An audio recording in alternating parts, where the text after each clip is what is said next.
Welcome to Seven's coverage of the third World 49er Series here in Melbourne.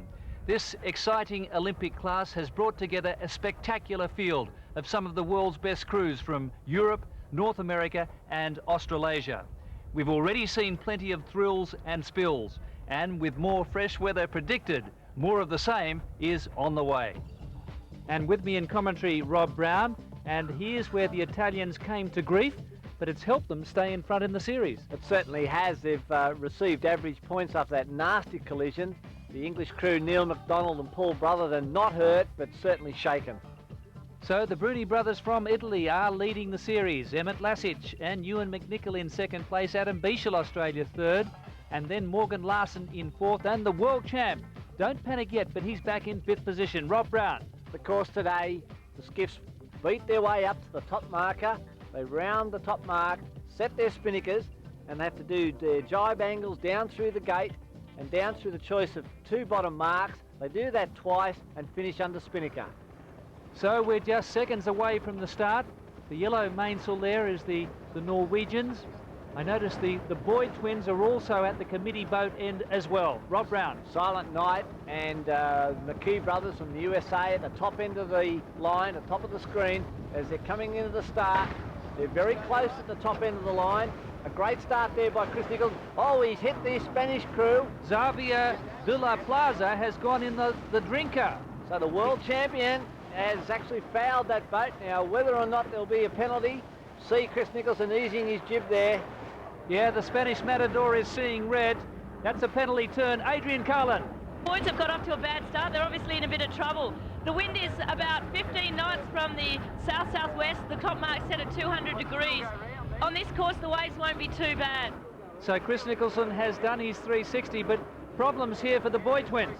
Well, both the Lake Macquarie crews are in trouble. They have a problem with their boom. Chris Nicholson happened to do his 360-degree turn. And here we have the situation with the Boyds. That's them. Looks like the main sheet is pulled out of the boom. They nearly capsized to windward. So that's a disaster for Gary and John Boyd. So we've seen a penalty turn then for Chris Nicholson, the world champion. He didn't need that after colliding with the Spaniards. And now the Boyd brothers, who led the regatta after the two races in this final series, now coming into all sorts of problems, and their race is just about over here again.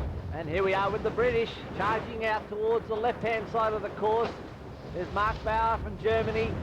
Morgan Larson, who won the previous race, have got off to a great start. You can see the boat speed there. And here's the replay of Chris Nicholson coming in over the top of the Spanish crew, and his wing whips the legs out of the forward hand. There it is there, straight over the side. The umpire's in the background. Chris Nicholson knows he was in the wrong, so 360-degree turn. And attack now on board the Kiwi boat, NZ 508, Phillip Airy and Grant Griffiths. They've had a 15th, a 22nd, a 4th and an 8th, and they're currently in about 11th or 12th position. But on the left-hand side, we'll see those 49ers converging. Dan Slater and Nathan Handley. They've been pretty consistent. They started badly with a 19th and a 14th, but have had an 8th and an 11th since. And they're in company now with the McKee brothers. We haven't seen much of them so far from the United States. Certainly, and Jonathan, the gold medalist back in 1984 in the Flying Dutchman class, is struggling to get his points on the board in this series. You can see the mainsail's just starting to flog inside out, so the breeze is just freshening slightly. This is Dimitri from France, just rolling over the top of the Ukrainians. Yes, Rodion Luka and Gorgly Leonchuk. Now they've had some startling speed at times and then some very erratic performances. And 537 is Ian Barker and Daniel Phillips. A race within a race here. And here's the Danish crew. Pedersen and Flora attacking now, picking a nice little gust line which has come down this right-hand side of the course, just pulling the jib on slightly. They've got a nice little gap there between Dan Slater from New Zealand. But how's the group out on the left-hand side of the course? This is what we're waiting for as they converge on the top mark for the first time. Well, you'd have to say they're in better shape on that left-hand side. And there's Dimitri of France and also Mark Bauer from Germany.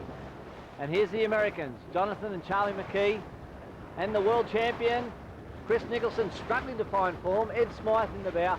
And looks like the Americans just got a slightly little bit more boat speed as they come now to the top mark. And looks like Morgan Larson once again really throwing down a challenge in this 99 World Series. Well, we said he'd made his statement in the previous event. Morgan Larson round in first. The Spaniard, Santiago Lopez, will be around in second place here in this 5th event of the series. And then it's anyone's guess, a charge for the top mark. This is the American crew, Jonathan and Charlie McKee, rolling over the top of those poor tackers who have just tacked. That's them there on McLeod. Very close. We've got Chris Nicholson in skilled. Bordenau of France is there as well. It's all happening at the top mark. Look at the charge of the Life Brigade. As the spinnakers go up, you see Ed Smythe there. This is vital seconds. Chris Nicholson has had a 10th and then a disqualification. He bounced back in race 4 with a 6th placing, and he's in about 5th spot at the moment. And the first to jibe out was Adam Bieshel, also struggling in this series. He's jibed out, he's gone out towards the right-hand side of the course. But here's our race leader, Morgan Larson and Kevin Hall, ahead of the Life Brigade. There's a gaggle of boats right on their heels. Well, this has been a turnaround, I suppose, in form when you consider Adam Bieshel was the hot boat with Teague Sislowski in the Schneider 49er series. Certainly Chris Nicholson started the favourite in this regatta, but both of those top Aussie crews are finding it very difficult here on Port Phillip Bay. It seems to me, Gordon, that they're having trouble getting off the starting line and putting that first beat together. Chris Nicholson having to do a 360-degree turn, Boyd's breaking booms. This all comes down to boat preparation and getting a clear definition of what you're going to do straight out of that start. But it's all happening here, Gordon. They're flying down this reach. And these guys have just got to be so finely tuned. Not only the boats, the athletes themselves. This is their 17th race in 5 days. It really is a test of stamina and endurance. Well, certainly the fitness levels are tested here. The breeze just freshening slightly, which you can see the seaway just starting to bump up a little bit. But I mean, these guys are putting a lot of work into their physical preparation. I was talking to Chris Nicholson. He's putting 4 days a week in non-race periods in the gym, and well, let's see if it's all worth it for him. So Morgan Larson leading Lopez of Spain, and skilled steaming through, and in hot pursuit there, Kodak Express, Adam Bieshel from Australia, Emmett Lasic, and almost a collision there. Now the Americans are at fault there. I wouldn't be surprised to see a flag. A boat jibing must keep away of a boat on a jibe or attack. That was Marcus Bauer from Germany, inconvenienced. You see the boys out on the wing, interlocked, way down the back of the bus, as Parker, Morgan Larson, Kevin Hall come round. They have the choice of those 2 marks. They're heading off towards the left-hand side of the course. But the Spanish crew have done a great job, and really no one would expect them to be up this far in this race. Well, they did qualify in 6th, but they had a disastrous start to the final series. But a real charge down to the bottom mark, Adrian. There are quite a lot of rules about how you round marks, and both upwind and downwind you have rules about who gives way to who. So at these bottom marks, you've got to choose very carefully which way you approach the mark so that you don't have to give way to any boats and you have a smooth rounding and when you take your spinnaker down.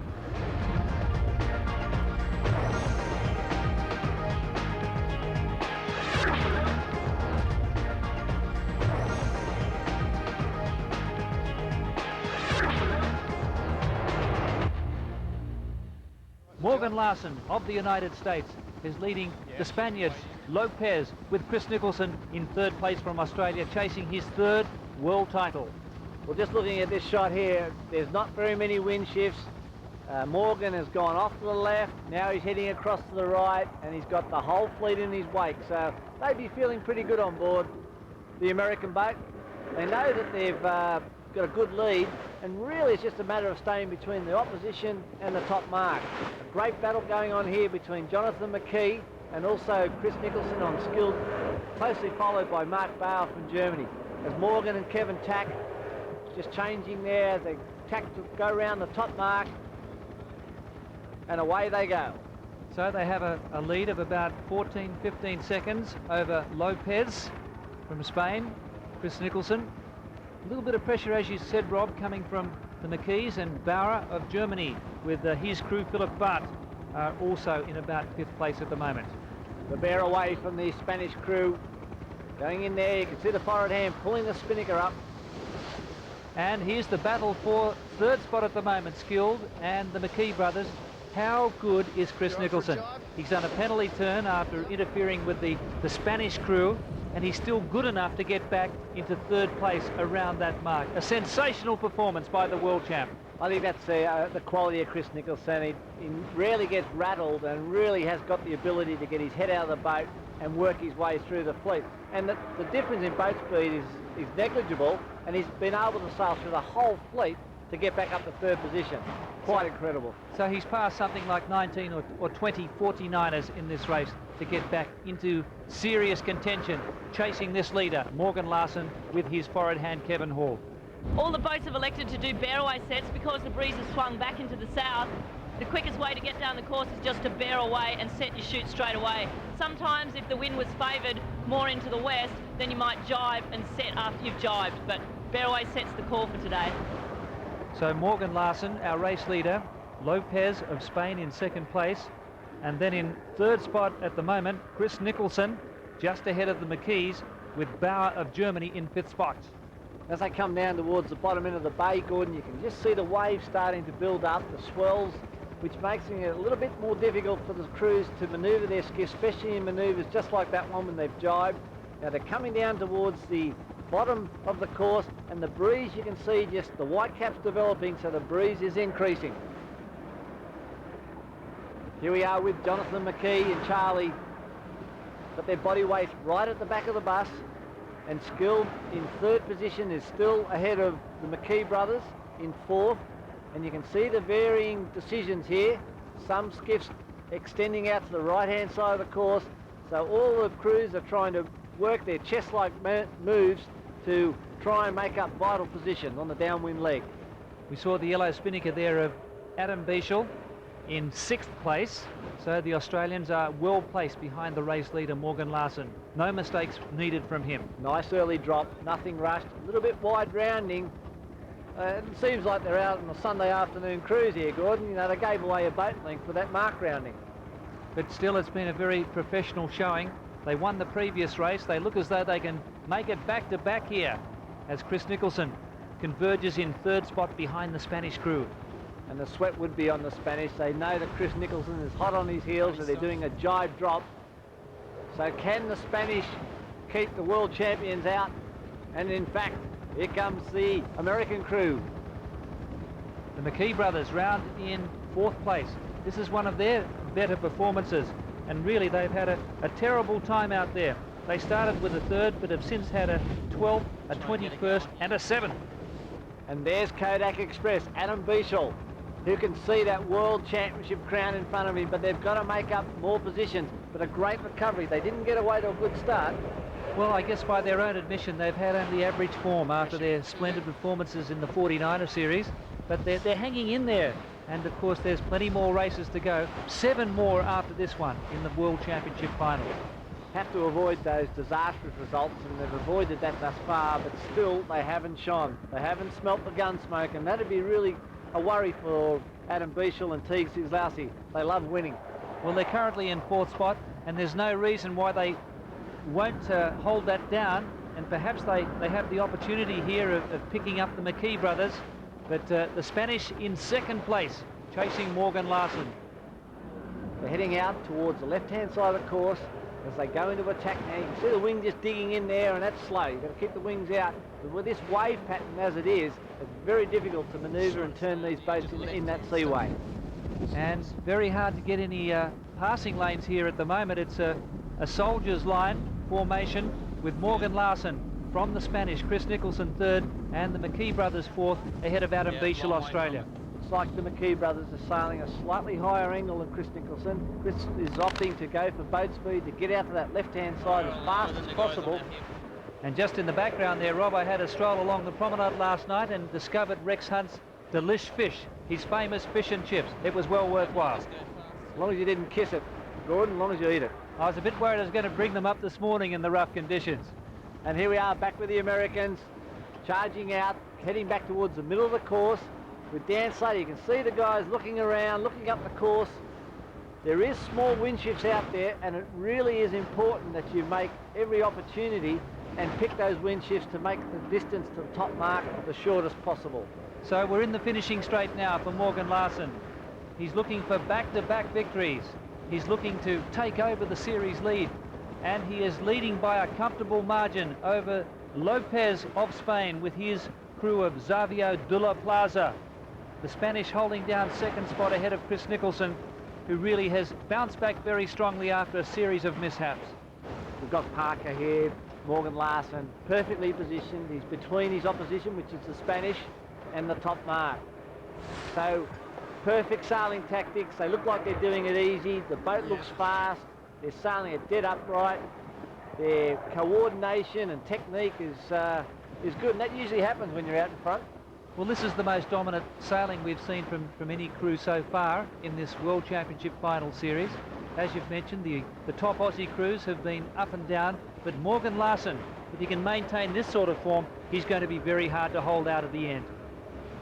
The amazing thing, which I'm a little bit surprised, is how Morgan and Kevin have really gone ahead of the McKee brothers. They've been training partners in America, and really Charlie and Jonathan McKee were considered the #1 rep, but that has changed. These guys are certainly holding the whip hand to represent America in the next Olympics. They're chasing the World Championship title, which is held by Australia's Chris Nicholson. He won the initial title in Perth, then backed up again in France, and here we are on Port Phillip Bay, Melbourne. Melbourne, some say the sporting capital of Australia. They have the Motor Racing Grand Prix down here, the 500cc World Championship, the Australian Open. It all happens down here in Melbourne, and we're seeing some great racing on the bay here this afternoon. Certainly is, Gordon. The 99 Worlds, there's over 4,000 yachting competitors down here over the 10 days, and it certainly has been a great venue for them. As the Spanish go round the top mark for the last time, and it's very close between Skilled and McLeod. Australia versus America in 3rd and 4th position. All important spinning cassettes. Charlie McKee going for the halyard. Let's watch the set. And a good set on Skilled. Good work, Ed Smythe. But the Spanish look like they're going to get their best result. They're in 2nd position. But the waves, they're just starting to pop up a little bit. Nothing certain until you get across the finishing line. We haven't mentioned Tim Robinson and Ian Walker. They're throwing down a challenge at the moment to Adam Bieshel and Teague Sislowski. The Aussies holding down 5th spot. Waves just popping up there. The wave just down the back of the bus. See the swells just starting to develop. You wouldn't be surprised to see the spinnaker sheets being eased just to depower the bows to keep the boat out. They don't have to do anything special now. Just take it nice and easy. Boat preservation to the finish. So they're well back on the wing, keeping that nose up and really planing downwind towards the finish line. Morgan Larson, he's going to make it 2 wins in a row. So this has been a stunner from the Americans. You can see the good trapezing style there. Legs interlocked right down the back of the bus. Some lovely pictures off Port Phillip Bay as Morgan Larson and Kevin Hall jibe for the last time, heading down towards the finishing line. And we've had a crew member overboard. That's looks like Charlie McKee, Jonathan McKee there, he's let go. He's out the back of the boat. Can you believe it? They were in 4th place, and I think that's Charlie, isn't it? It certainly is. Adrian Carlin, you're down on the water. Did you see what happened? The reason why they've got into this trouble is when they went through the jibe, one of the crew members fell off the boat, and they tried to get him back on, but obviously it was impossible, so they got no option but to capsize the boat and get him back. Absolute disaster for the other American crew, but not for this one. Morgan Larson, Kevin Hall charging down at a rate of knots, crossing the finishing line. Well, 2 in a row, Gordon. Yeah, great performance by the Americans. And spare a thought for their countrymen, the McKee brothers. They were holding down 4th place. Already they've seen 10 skiffs sail past, so they're going to be with the tail-enders. And the Spaniards up for 2nd. Heavily contested by Skilled, the world champion, but I think they're going to get there. They've sailed a great race, and what a great confidence booster for these guys. Tremendous performance, 2nd.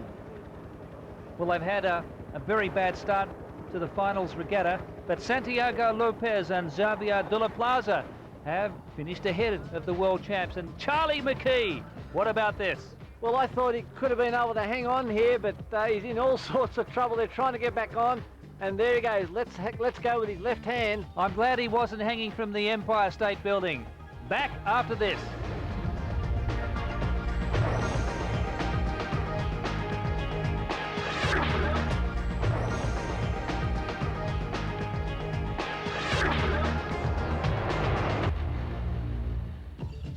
So 5 of the 12 races decided. That last event to Morgan Larson from the United States. Lopez of Spain in 2nd spot, Skilled 3rd, Adam Bischel 4th, Bauer of Germany in 5th position. And looking at the second half of the fleet, Hansgrohe, Phillip of New Zealand and the Boyd twins in 14th spot. Progressive points then after the 5 events, and the Italian Bruni brothers are in the lead. They haven't contested the last 2 races, but they had that hull damage, they had redress, and they maintain their lead over Bischel, Australia, Larson and also Lasich, an equal 3rd ahead of Chris Nicholson, the world champion. And then Silent Night Beds from New Zealand in 11th spot. This week's 49er profile is brought to you by UCMS, leaders in customer management solutions. And we feature Team USA, Jonathan and Charlie McKee. Jonathan won an Olympic gold medal in a Flying Dutchman in Los Angeles in 1984 and has set his sights again to get amongst the medals, this time with his brother. Jonathan, you've already won 1 Olympic gold medal. Why are you putting yourself through the torture again?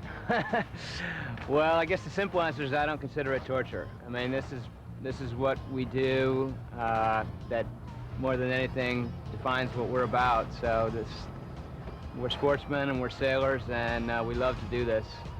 So this is who we are.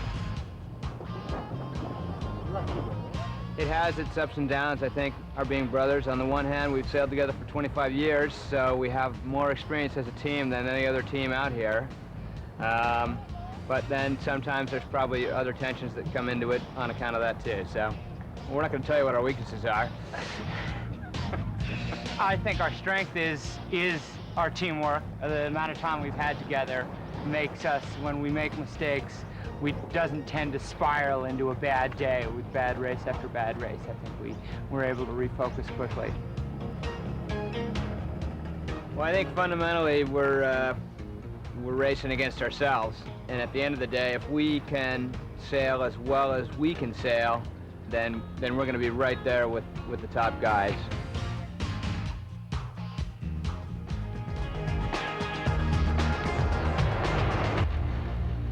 The difference between winning a 49er race and not winning a 49er race is about changing gears. The principal gear changing we have on this boat are these 2 controls here. This one is called the downhaul. It pulls the bottom of the sail down and flattens the sail off. The one in front is called a vang. The vang actually on this boat pushes down on top of the boom and drives the boom down, also flattening the sail off. In the same way as changing gears in a motor car or a racing car is very important, doing this incorrectly will cost you a lot of time.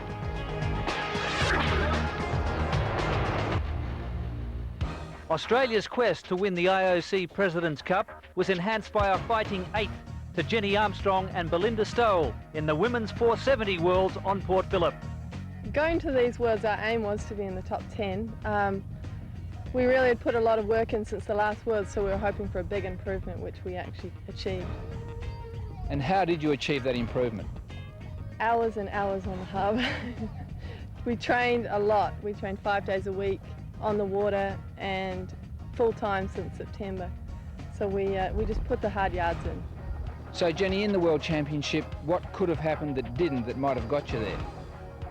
I don't think there's any one thing we could say what we would have done better, but I think we're gaining an experience all the time and our racing skills are improving. So we're actually really looking forward to racing again to try and improve on that one. Obviously, you guys are putting in a tremendous amount of time and effort. You spend a lot of time together, you're out in the water. Where does it leave the rest of your lives? You know, is there time for anything else? Yeah, work to pay for it is fairly important, and I guess there's not a lot of spare time, but each minute counts, I guess. I mean, you know, having men in your lives, is there any time for that, or is it all too hard? Maybe you should ask them. I'm actually married, so I've been campaigning for 9 years now, and we've managed to maintain a relationship through that all, but it's I don't think it's a real problem.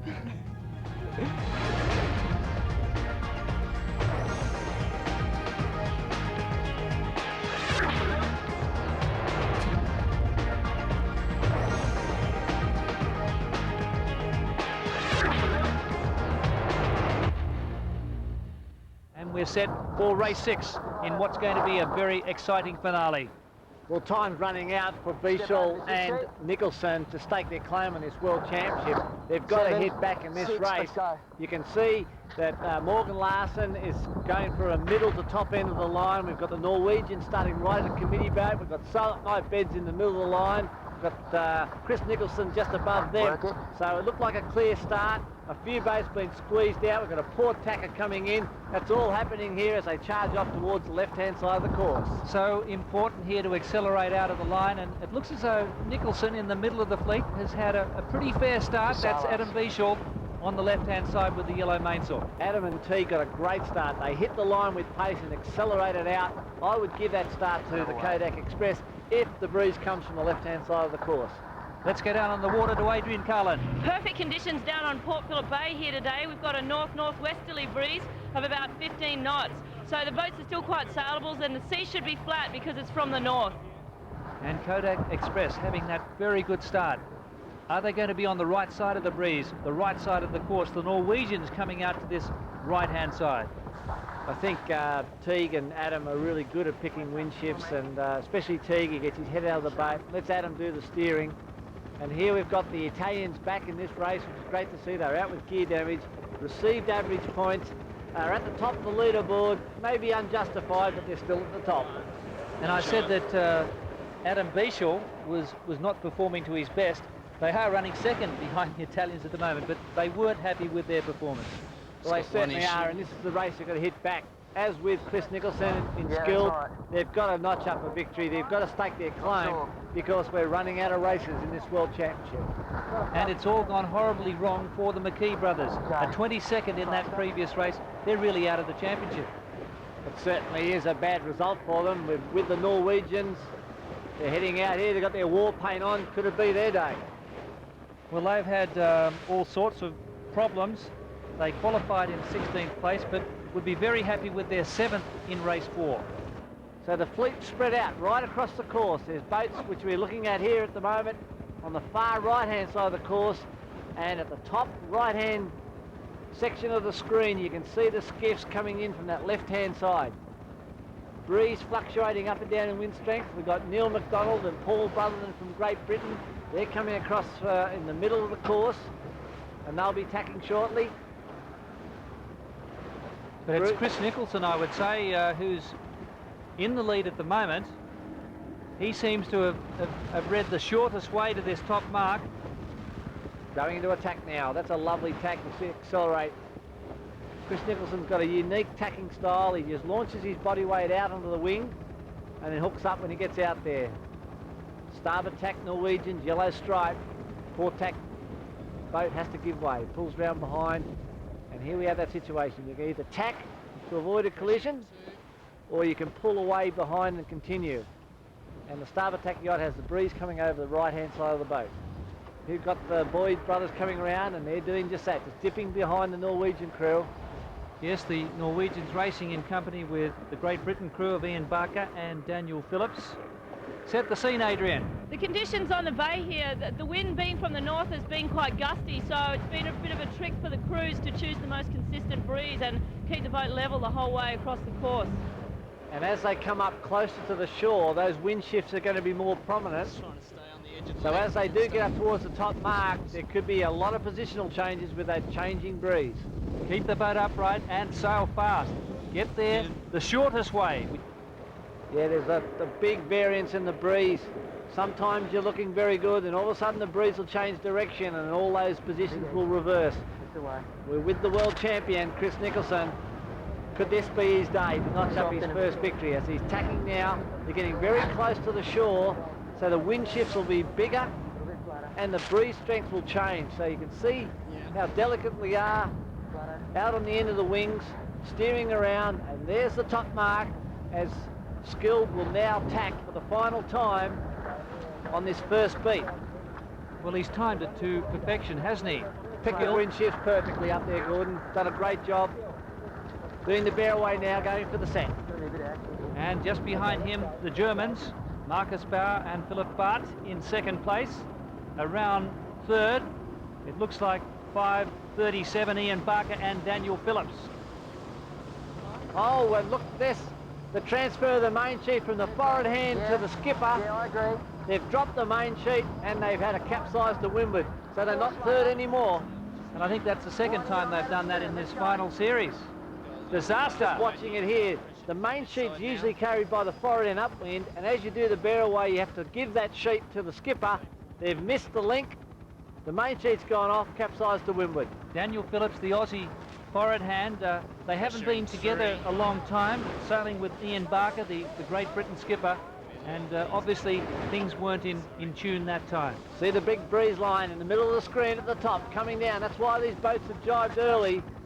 That shiny, glistening breeze patch coming out of the city. That's Melbourne in the background. Beautiful day in Melbourne. And there's a great line of breeze coming down to this skiff, who's picked it perfectly. Chris Nicholson and Ed Smythe. So Chris Nicholson has the lead over Marcus Bauer of Germany.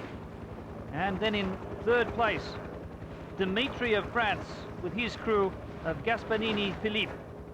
You can see the light patches coming down.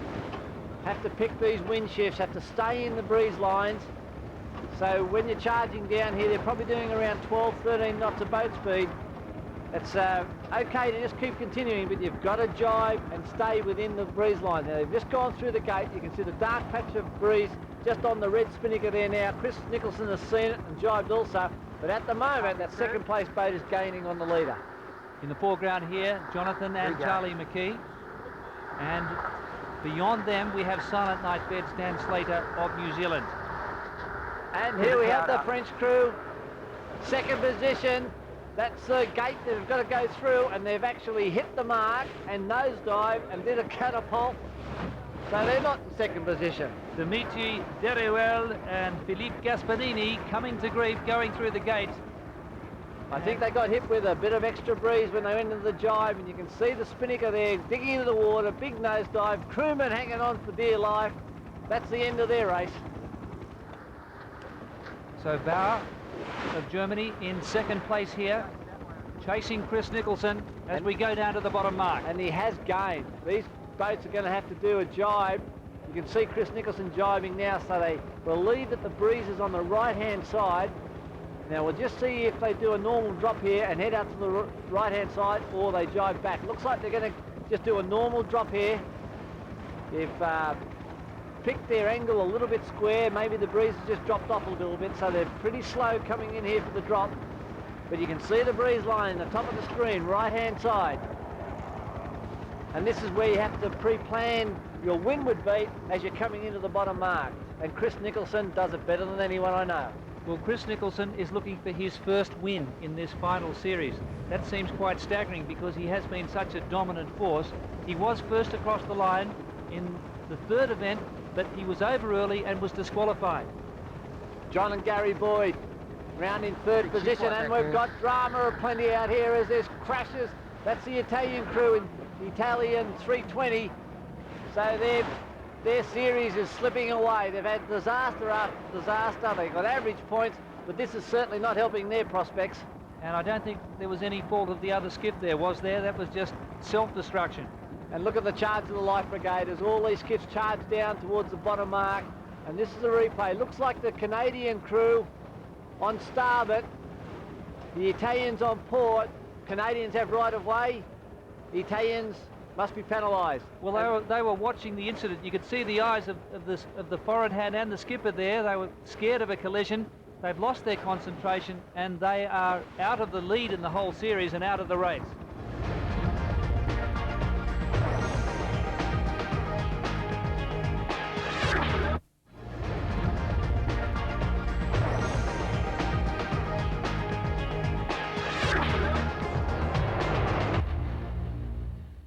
Budgeon brothers from Great Britain have done very well up here, Gordon. They've taken a little tack out to the middle of the course and they've come back very well.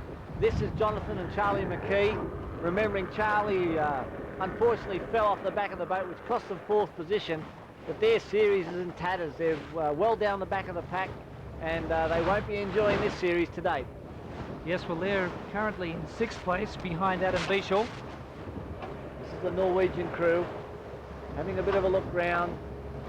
The communication between skipper and forward hand there, just trying to work out the best way up this course with some interesting trapezing styles. As we go back to the leader, you can see the mainsail and jib flagging there, which means they're right in the middle of a breeze squall. Chris feathering the skiff to windward, sailing the boat perfectly upright, fully extended on the wing. You can see Ed Smythe there working the main sheet ever so slightly. Minimal steering by Chris Nicholson, boat perfectly trimmed. But they are in 5th place overall in the final series coming into this race. So Nicholson has made his move, and it's been a dramatic one too. As they head up towards the top mark at the top of the screen, no other boat in sight. A very pleasing thought to be out in front, to look behind at some of the best sailors in the world, 25 of them in fact, contesting the 99 Worlds down here in Port Phillip Bay, the Schneider 49er series. And how's this for a comeback? Andrew and Ian Budgeon from Great Britain, 2 Bonnie Scotts. They've come back superbly in this race. They had a 6th in the previous event, and they're currently in 3rd position, and ahead of them Marcus Bauer of Germany. And here we have Smith's Kodak Express, Adam Bieshel, Teague Sizlowski. Hot in pursuit is the Boyd brothers, and they're in 5th and 6th position. So both these guys have come through with the Budgeons. They're both in that same wind shift and really laying down a challenge here. But is there enough race course left for them? So they're working up to the top mark again here. Skilled, setting the pace, looking for their first victory of this final series. There are 12 races, remember. This is the 6th race, so this will bring us to the halfway point.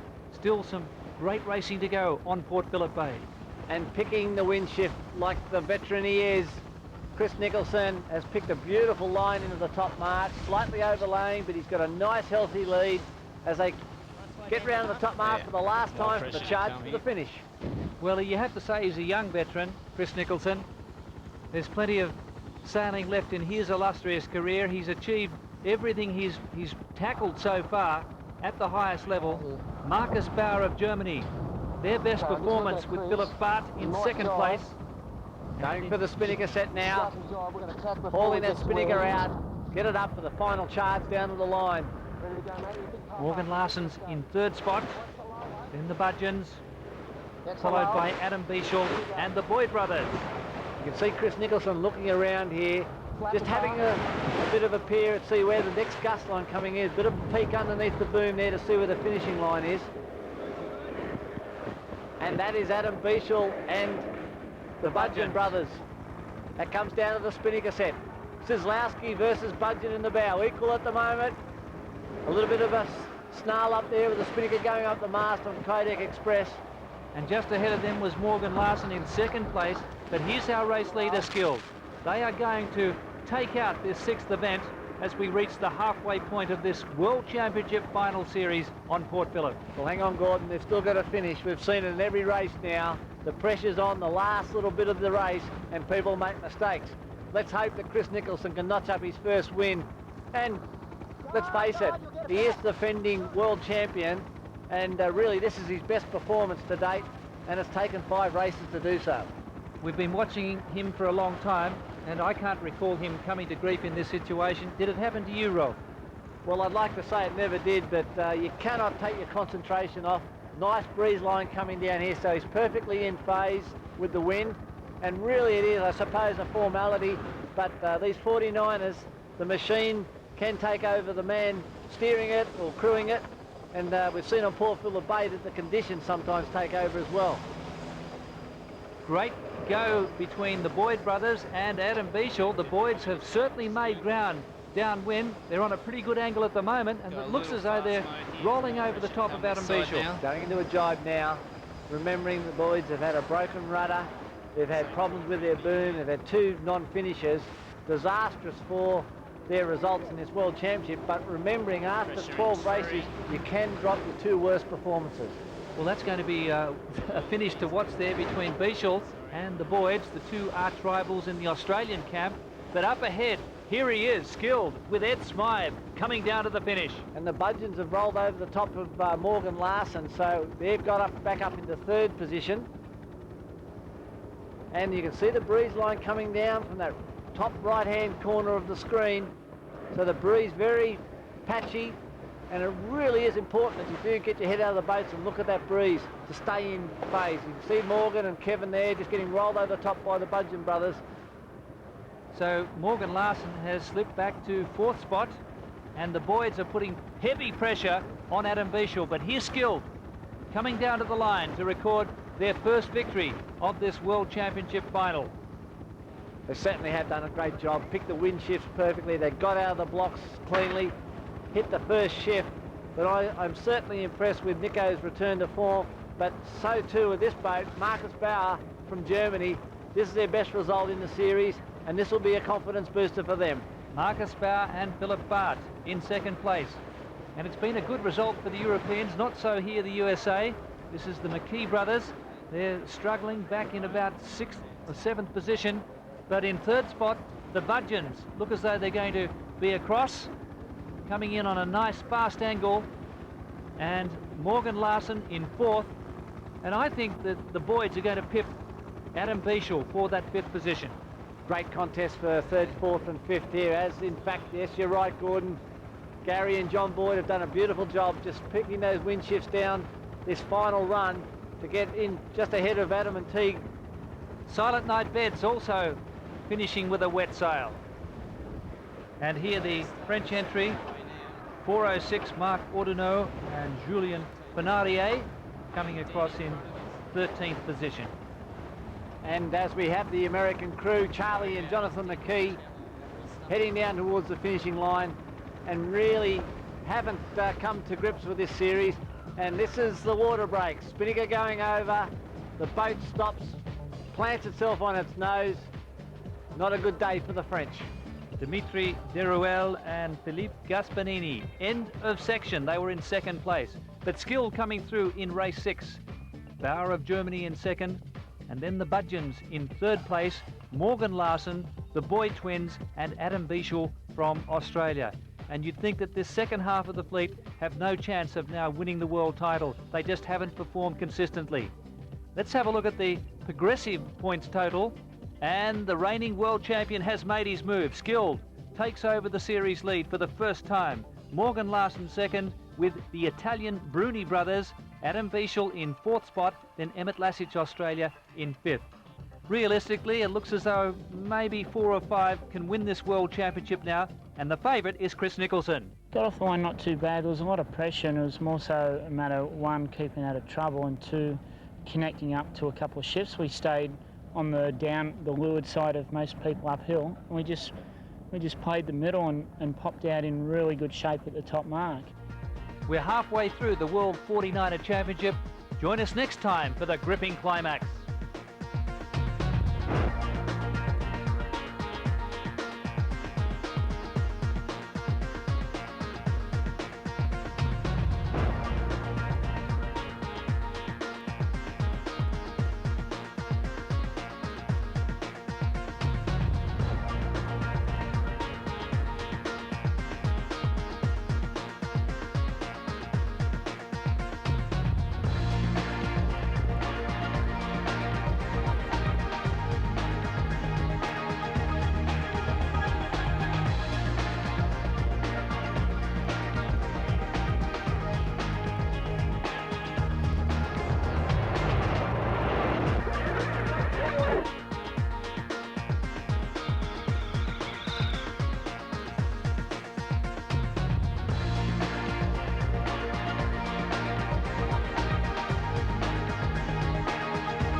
Welcome to Royal Victoria Yacht Club for the 3rd World 49er Championship. A cracking fleet here on Port Phillip Bay, 20 overseas crews and 5 from Australia. And our best hopes looking to rest with defending champion Chris Nicholson, Adam Bieshel also a very big threat, and a surprise packet has been former world moth champion Emmett Lassich. So 6 races down, 6 to go. Chris Nicholson in skill, the leader. Morgan Larson and the Italian Bruni brothers equal 2nd. Smith's Kodak Express is Adam Bieshel, and then Emmett Lassich, and 439 is the Budgeon brothers. With me, former world 18-foot skiff champion, he's our course, Rob Brown. 1,000 metres top to bottom. They work their way up to the top mark, set their spinnakers, jibing down through the gate. A choice of bottom marks, and today we'll have 3 laps. Well, we certainly have nice fresh conditions as well, Rob. And if we look at the centre of the picture there, the yellow mainsail of Adam Bieshel, he really has to get into contention here. Start going. Morgan Larson on his hip with the Boyd brothers. Chris Nicholson, top of the screen, going for a pin end start. Well, in the front stalls, Adrian Carlin, set the scene. Port Phillip Bay, northerly, 15 and gusting to 20 knots. That was a clean start. They're in the Gold Fleet now. This is the top 25 in the world, and it seems that on every start line, they're all behaving themselves. No one's trying to jump the start. And it certainly is good to see them behaving themselves, but the weather today is going to really test these crews. They're going to have to stay in the breeze lines that's coming off the shore out of the city as they work their way up towards Port Melbourne. And we've got Nicorette coming out to the right-hand side of the course. The yellow stripe is the Norwegians, but Chris Nicholson, Adam Bieshel and Morgan Larson are heading off to the left-hand side of the course. Chris Nicholson continuing out to the left-hand side of the course. Interesting trapezing style there by Ed Smythe, leaning well forward. This is Andrew Escort from New Zealand, and they're Deruel from France, sail number 410. Michael Peterson, 504. But it seems that the right-hand side of the course is favoured up this first windward work. We've got the Great Britain crew here, Neil MacDonald and Paul Brotherton, fully extended on the wing. You can see Neil there working the main sheet, just very slight alterations to the trim as Chris Nicholson and Ed Smythe come back towards the centre of the course. And who will be right? This is a big question. Who has picked the wind shift right? You can see Chris Nicholson steering the boat right up into the eye of the breeze. You can see the luff of the jib there every now and again just flicking. So they've got maximum power. The pedals down, they're going for maximum speed. And the word for the day is, Gordon, you've got to get your head out of the boat. Well, sailing high and staying in pressure, that's what it's all about. But I just wonder whether David Mann and Grant Rollison and Nicorette have gone too far out as Silent Night Beds crosses in front of this skiff in the foreground. Well, we've got Paul Brotherton here coming back, so looks like the right-hand side early hasn't paid that well. And Nicorette, who banged the right-hand side of the corner, has dropped back quite considerably. Adrian Carlin, this is looking a bit of a lottery in the early stages. Now that we're getting up to the top mark for the first time, and now that the breeze is moderating, the fleet are getting closer and closer together, so it's very important for the crews to set up their approach to the top mark so that when they get there, they don't have to duck behind any boats and they get a clear passage in. Well, it looks as though Chris Nicholson hasn't done as well as he would have liked, going on that left-hand side. The Spaniards are doing well, so is Andrew Escort from New Zealand. Chris Nicholson looked good very early, but you can see them here now. They're in a light patch of breeze, and their boat speed has dropped probably 1 or 2 knots compared to this group charging in. Morgan Larson, United States. This is a Norwegian crew bending their legs, so the breeze has probably dropped 3 or 4 knots, so we're looking around 12 knots of breeze strength at this particular time. Christopher Sunby and Vergard Amhoff. But it looks as though the Spaniards are going to do it just ahead of the Americans. They have right away. Morgan Larson has to duck behind them, tacking now, nothing in this. Now the thing is to pick the right jibe angle, whether to go out to the left-hand side of the course or jibe and come back into the centre of the course. There's the Portuguese crew coming around in 3rd position, France. This is Charlie and Jonathan McKee from the United States. They need a big performance in this race. And the McKee brothers jibing now, so they believe the breeze is better on their left-hand side. Let's check the order around that top mark. Lopez of Spain in first place. Morgan Larson, United States. The Germans up there, so too the Portuguese and the McKee brothers ahead of Phil Airy of New Zealand. And there's Dan Slater, Airy's countryman. And the Germans, the red spinnaker holding down 3rd place at the moment. Up ahead, Morgan Larson. And the Spaniard Lopez now jibing down the centre of the course. There's a big breeze line coming down the middle of the course, so these guys have jibed back into the centre to try and pick it up. And there you can see that group probably 150 metres to their left-hand side, but a few still continuing out here to this side of the course. And just going round that top mark is Adam Bieshel. He is out the back door. Sensation, the Aussie in big trouble. Kevin Hall jibing the spinnaker now as we go back to the current world champion, Chris Nicholson. Now this guy is brilliant at picking wind shifts. You can see him, he's looking around, sniffing out those corridors or veins of breeze coming out off the shore. That's Port Melbourne in the background. A beautiful day here in Melbourne, quite hot, and that means the breeze is going to be very shifty, up in wind strength and changing in direction. Well, you can see Skilled working his way into the picture here, but a tremendous performance by Santiago Lopez and Xavier de la Plaza, the crack Spanish crew, one of the favourites for this world title. Very interesting trapezing style here. They're very high on their trapeze wires. They can adjust those down. They're going into a jibe now. They can see this big breeze line coming down the middle of the course, top of the screen. And look at the pressure that Morgan Larson's in. So there, the lead of the Spanish will be gobbled up here because the more pressure, the more speed, and they're not in it. Their angle is slightly higher away from the bottom mark, whilst that group charging down in probably 2 to 3 knots more wind pressure.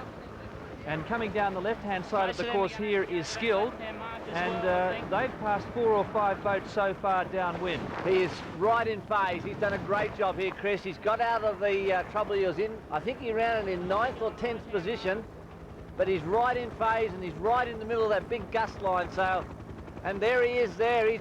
He's looks like he's in 3rd position already. Well, he's going to be challenging for the lead, I think, up the second work. What a fantastic performance here by the world champion who leads the series overall. This is race 7 of 12 in this finals series here on Port Phillip Bay. And Morgan Larson and Kevin Hall have certainly gained by staying in phase and staying that breeze line. Now, by rights, they should do jibe drops here and come out to the left-hand side of the course because that's where the breeze is. Now, the Spanish are going out to the right. This could be trouble. I don't think the Spanish are doing the right thing here.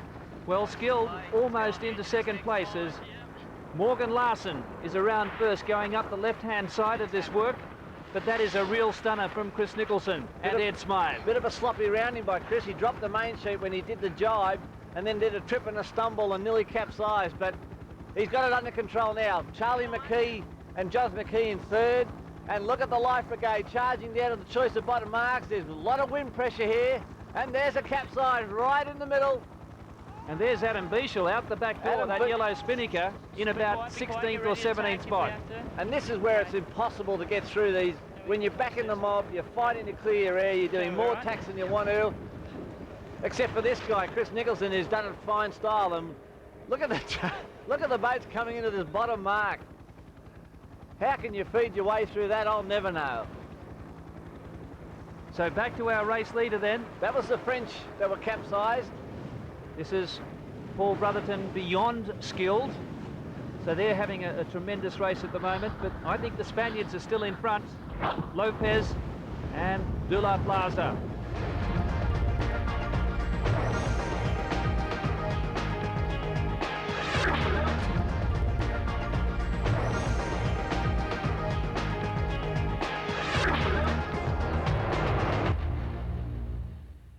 The top guys in this race, Germans Marcus Bauer, Morgan Larson, USA, and the Spaniards haven't banged a corner on this breeze. What they've done is just sailed up the middle of the course, and in this dying northerly and very gusty breeze, that's the most sensible thing to do, and it appears to have paid off.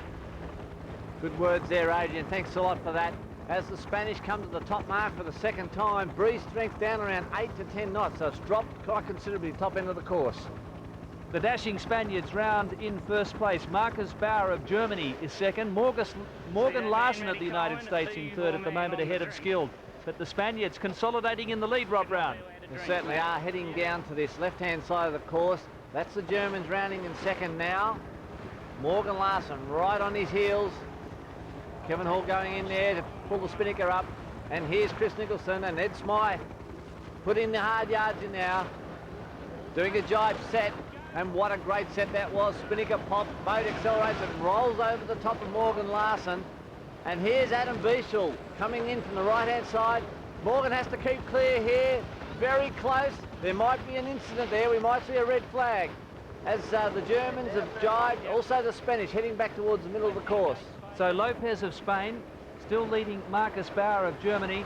Morgan Larson got rolled over there by Chris Nicholson, who's probably up into 3rd place and pressing now for 2nd. And Adam Bieshel still with about 13 or 14 skiffs in front. As the Spanish come down, we can see the breeze line coming down the middle of the course. It looks like it's only about 150 to 200 metres wide. You see Chris Nicholson now going into the jibe, coming down through the gate, coming across on starboard jibe, and that's Morgan Larson, probably only about 5 or 10 seconds difference. Now the Germans are coming down on port tack, and they have to jibe out. So Chris Nicholson is in third position.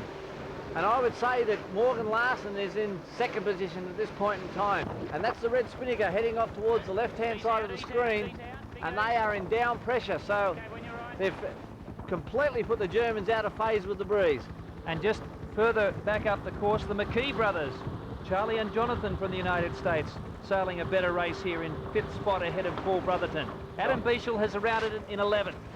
Jibing now on the Spanish crew, coming down towards the choice of 2 bottom marks. And you can see the lighter colour of the water at the top of the screen, whereas Skilled and Morgan Larson are coming down in good pressure. The Spaniards have had a 5th and a 2nd so far in the 6 races, but they're going to face some heavy pressure up this last work from Chris Nicholson and Skilled. Can they stand up under the pressure? Well, they've got a good lead here. You'll be probably looking around 15 seconds, 20 seconds maybe, but it all depends on the pressure that the 2nd, 3rd and 4th are bringing down. So they've dropped their spinnaker a little bit wide of the mark. And here comes Chris Nicholson. He's made up a lot of ground on this 2nd downwind leg. He's going to split tacks. He wants the right side. He's going out to the right-hand side of the course, so we're looking around the 10-second mark. What a recovery. Was that his only option in this situation? Well, I think he's just staying in these corridors of breeze, and I think there's no better guy on the water that can do that better than Chris. You can see the breeze coming down the right-hand side, and that's where Chris Nicholson's going. Morgan Larson round in 3rd, and the Germans, who were 2nd, in 4th place. So it's Spain, Australia, USA, and Germany. And the Spanish coming out to the left-hand side of the course. And Gordon, they look like they're in reasonable shape. They haven't lost anything.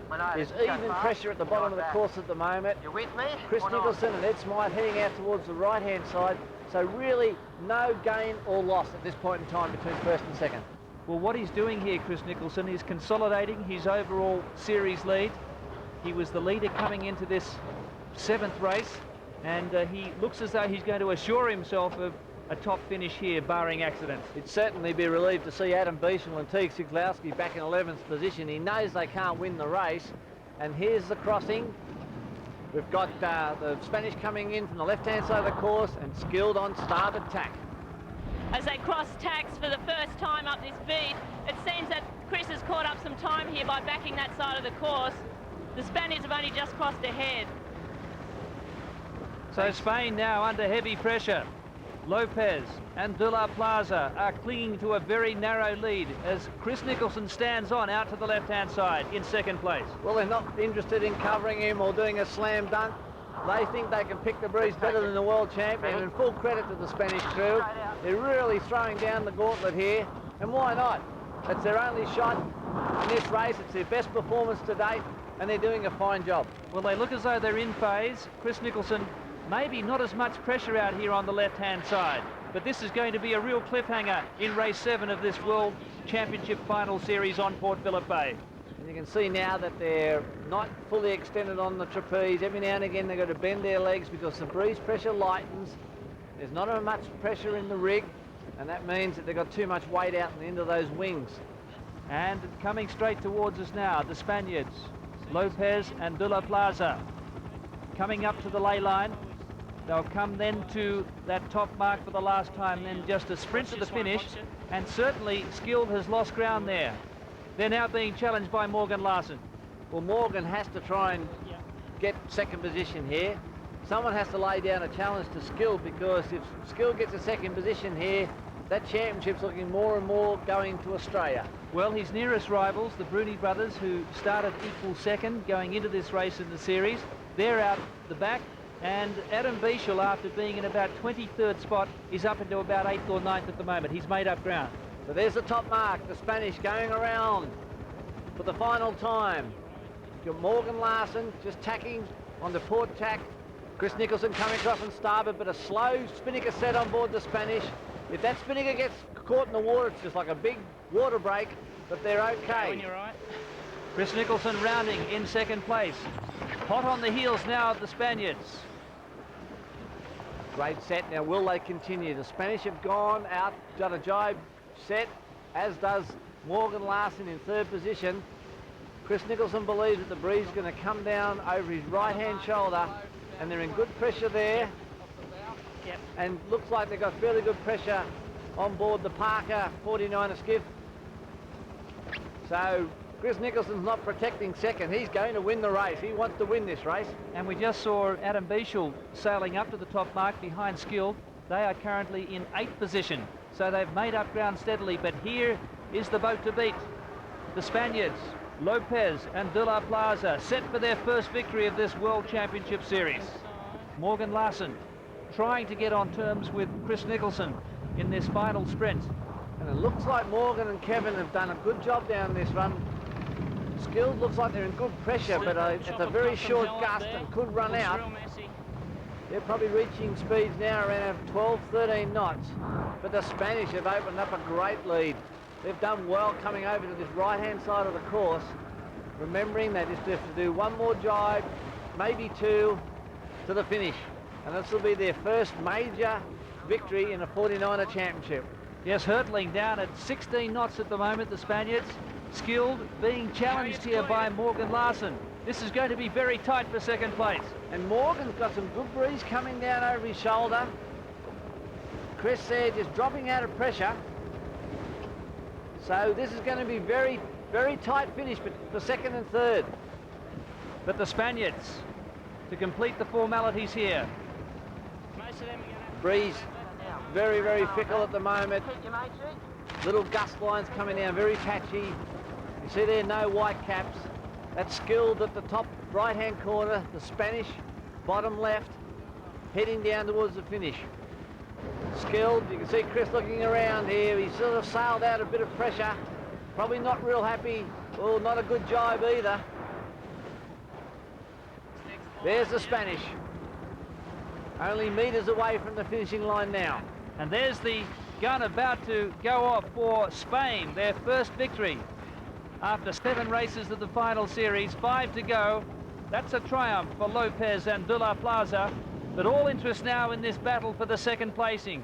Skilled and Morgan Larson, who's steaming home here. And the Germans, Marcus Bauer flying in there. Skill's just going to get it by up, just by a nose, and Germany in 4th position.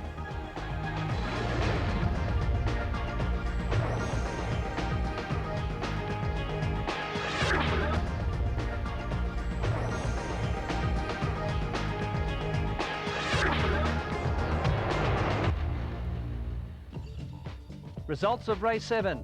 Lopez of Spain, downing Chris Nicholson. Morgan Larson 3rd, Bauer of Germany 4th, and the McKee brothers into 5th. Adam Bieshel coming home into 7th place. That was a stunning comeback after being in 23rd spot. Phillip, number 11 there in Hansgrohe. Nicorette, after a good start, fell out the back, and the Ukrainians equal last. Progressive points. Skilled leads overall after 7 races. Morgan Larson, United States 2nd, Adam Bieshel 3rd, Emmett Lasich, Australia 4th, and the Bruni brothers from Italy in 5th. And looking further down, the Boyds, number 12th in position, and the Norwegians and the Canadians back at the rear.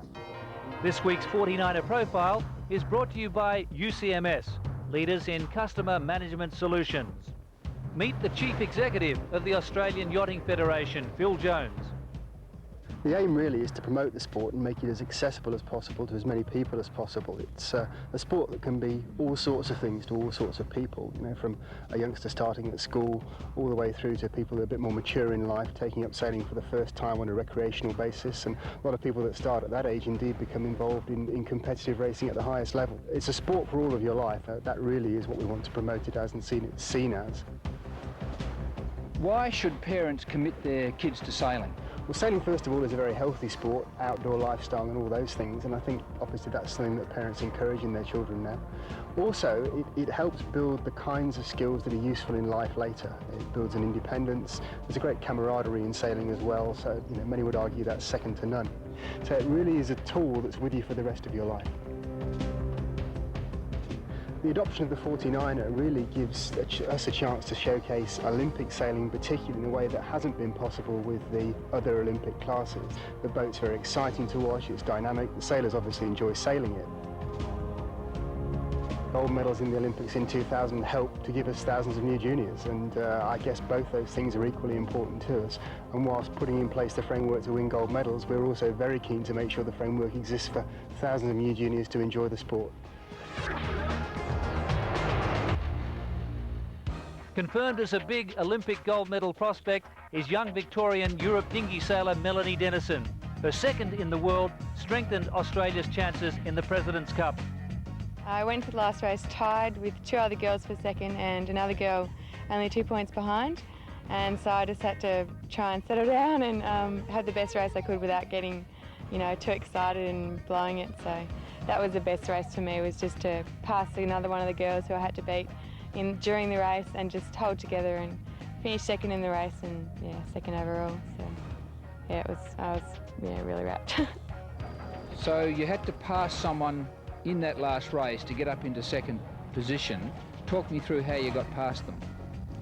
I had a conservative start. The aim was not to do anything stupid, and I rounded the top mark in third position behind the overall winner and behind the girl who eventually placed third, Shirley Robinson. And I was pretty fired up to catch her. I was just like, okay, you've got third row up, let's go after second. And so I just mowed her downwind actually, and got inside her at the bottom mark. And I was just made sure I stayed in front of her for the rest of the race, and that was all I cared about, was just making sure I finished home in second. So for the rest of the race you were dumping bad air on her and being nasty? Oh, she actually made it really easy. She just went straight to the corner, and she rounded behind me and went straight to the corner, and so I just stayed on top of her the whole way and then tacked on the ley line. So it wasn't really much of a race. I don't know what she was thinking, but yeah, I mean, my goal was to stay in front of her, so I just did what she did.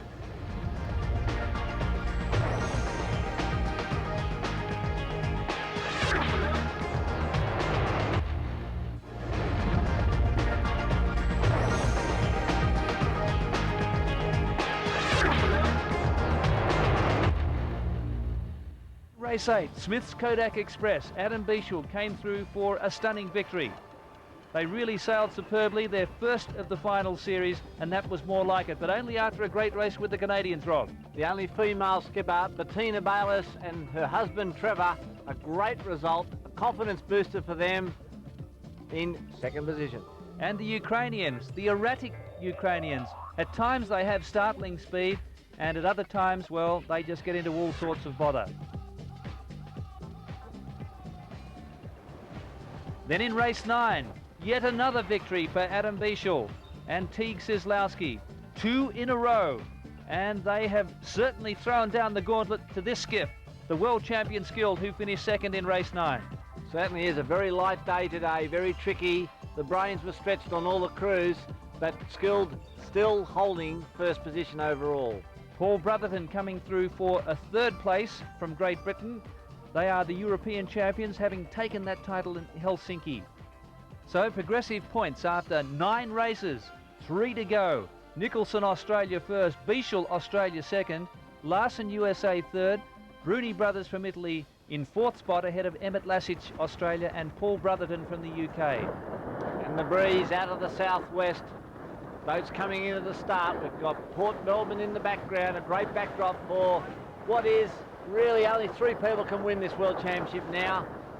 As they come into the start with less than 15 seconds to go, we've got the McKee brothers at the committee boat. We've got Bieshel just below them, probably 2 or 3 down the line. We've got Skilled at the top end of the line. 1.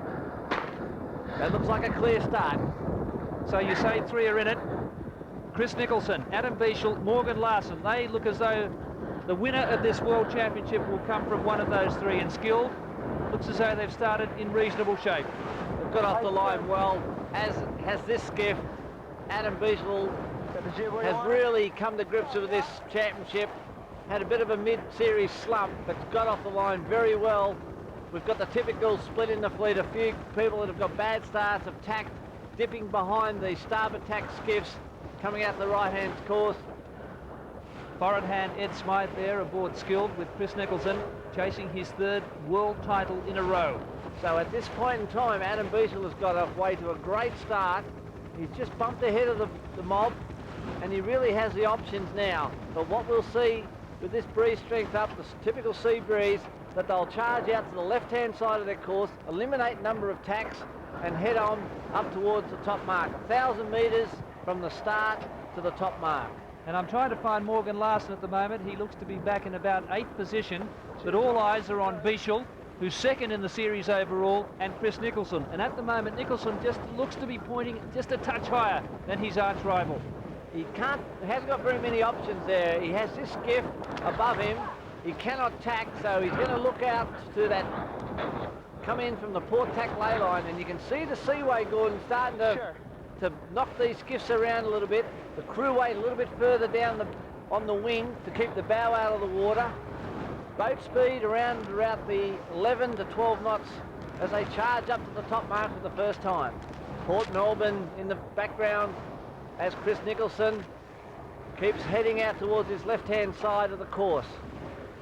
Interesting trapeze style by Ed Smythe there, not interlocked, leaning forward, trying to keep that bow in. Gives the ability to get off the wing quickly as they tack now. So you'd have to assume that they're on the port tack ley line, heading towards the top mark. This is the American crew, Morgan Larson and Kevin Hall. They're coming across to the middle of the course, and they'll be tacking shortly to have a starboard tack approach to the top mark. Now Adam Beashel is also in this group, and really the big factor in this race, has Adam Beashel gone the right way up this beat to stay in contention? Well, at the moment, Morgan Larson is just off the pace. They're doing it a little tough here, and this is a critical race for them. They really have to finish in the top 3 to stay in contention for this world title. We've got Morgan Larson there steering with his right hand. He has the jib sheet in his left hand. He just eats a bit of jib while Kevin Hall works the main sheet. And you can see the tiller movements a little bit more in these conditions because the wave requires more steering. Now this is the group coming in from the left-hand side of the course. The mark is off to the right, and the bulk of the fleet will be coming in from the bottom of the screen, and this is a very critical part of the race, the convergence at the top mark for the first time. So Adam Beashel, after going across to the right-hand side, looks as though they have 4 or 5 in front of them.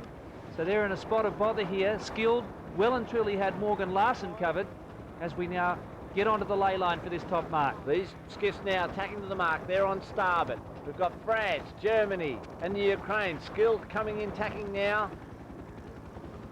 This boat coming in on the French. French have been rolled over by the Germans. So you can see how much time they lose every time they tack. So Skilled was probably in second position, but because he came in on port tack, had to dip behind those 3 leading skiffs, and now is in 4th position. Adam Beashel in 7th spot. 7th spot, and Skilled is 3 places ahead. So they're the two who are battling it out at the moment. Morgan Larson back in about 9th. Adam Beashel and Teeks is out. The yellow spinnaker jibing. They're in the disturbed area of those skiffs. Is jibing back out to clear his air. And they almost capsized there. Wouldn't that have been a disaster? So the Germans have it. Ordino of France in 2nd place. The Ukrainians 3rd. Skilled in 4th. Peterson in 5th. And Beashel now sprouting wings. As Chris Nicholson and Ed Smythe jibe, they see Beashel charging out to the middle of the course. That's the bait they've got to beat. They want to keep him in their sights throughout this race. There's going to be a lot of swivel necking going on today, I can assure you. And they're the Ukraines.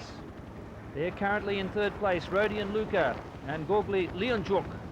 Well, they've had a victory in the 2nd race of the series. They had a 3rd placing as well. They've had some very good performances, but they just can't put it together consistently. That's Williamstown in the background. A beautiful day here on Port Phillip Bay. The breeze strength 16, 17 knots. You can just see the seaway starting to develop, the white caps coming up, breeze, producing the bay is not that deep, and you get a very short, sharp chop here, which makes it very difficult when the breeze goes up around 20 knots. These bays become quite unmanageable.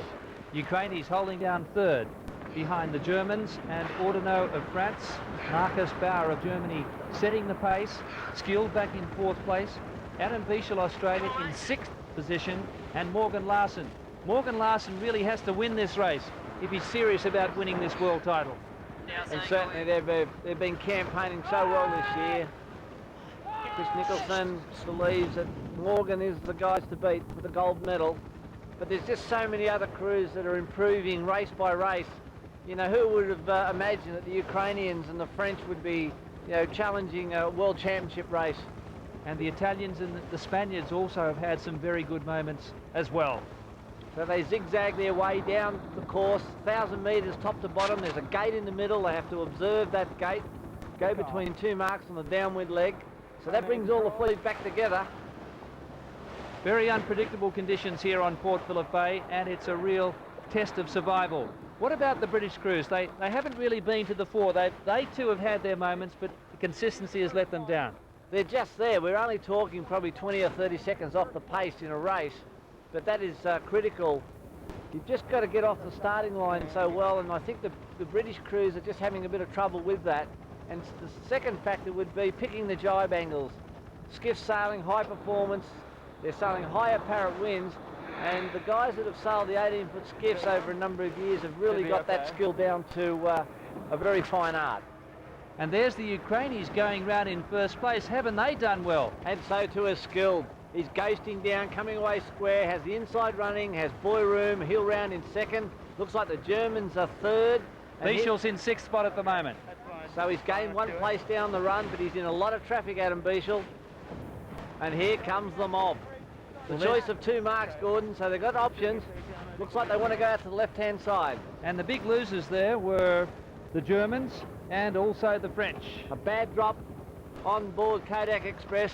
Teague cleans up very efficiently.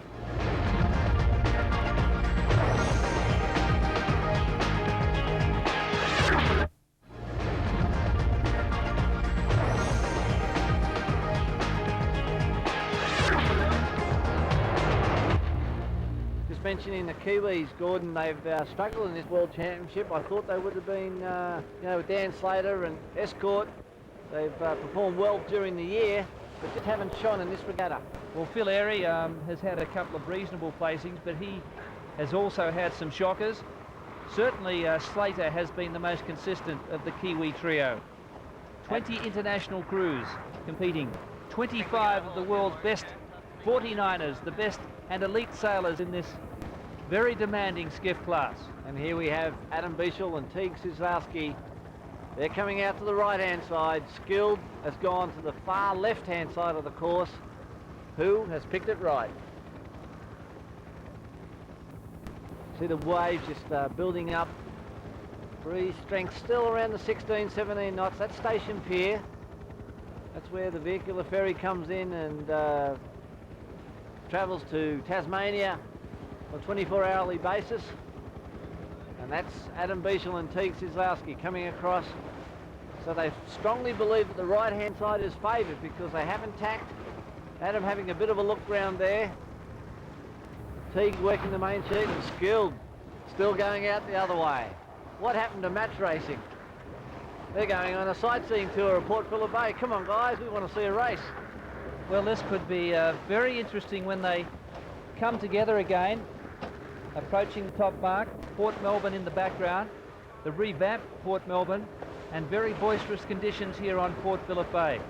Haven't they done a great job of the foreshore and all the facilities around Port Phillip Bay? A great venue.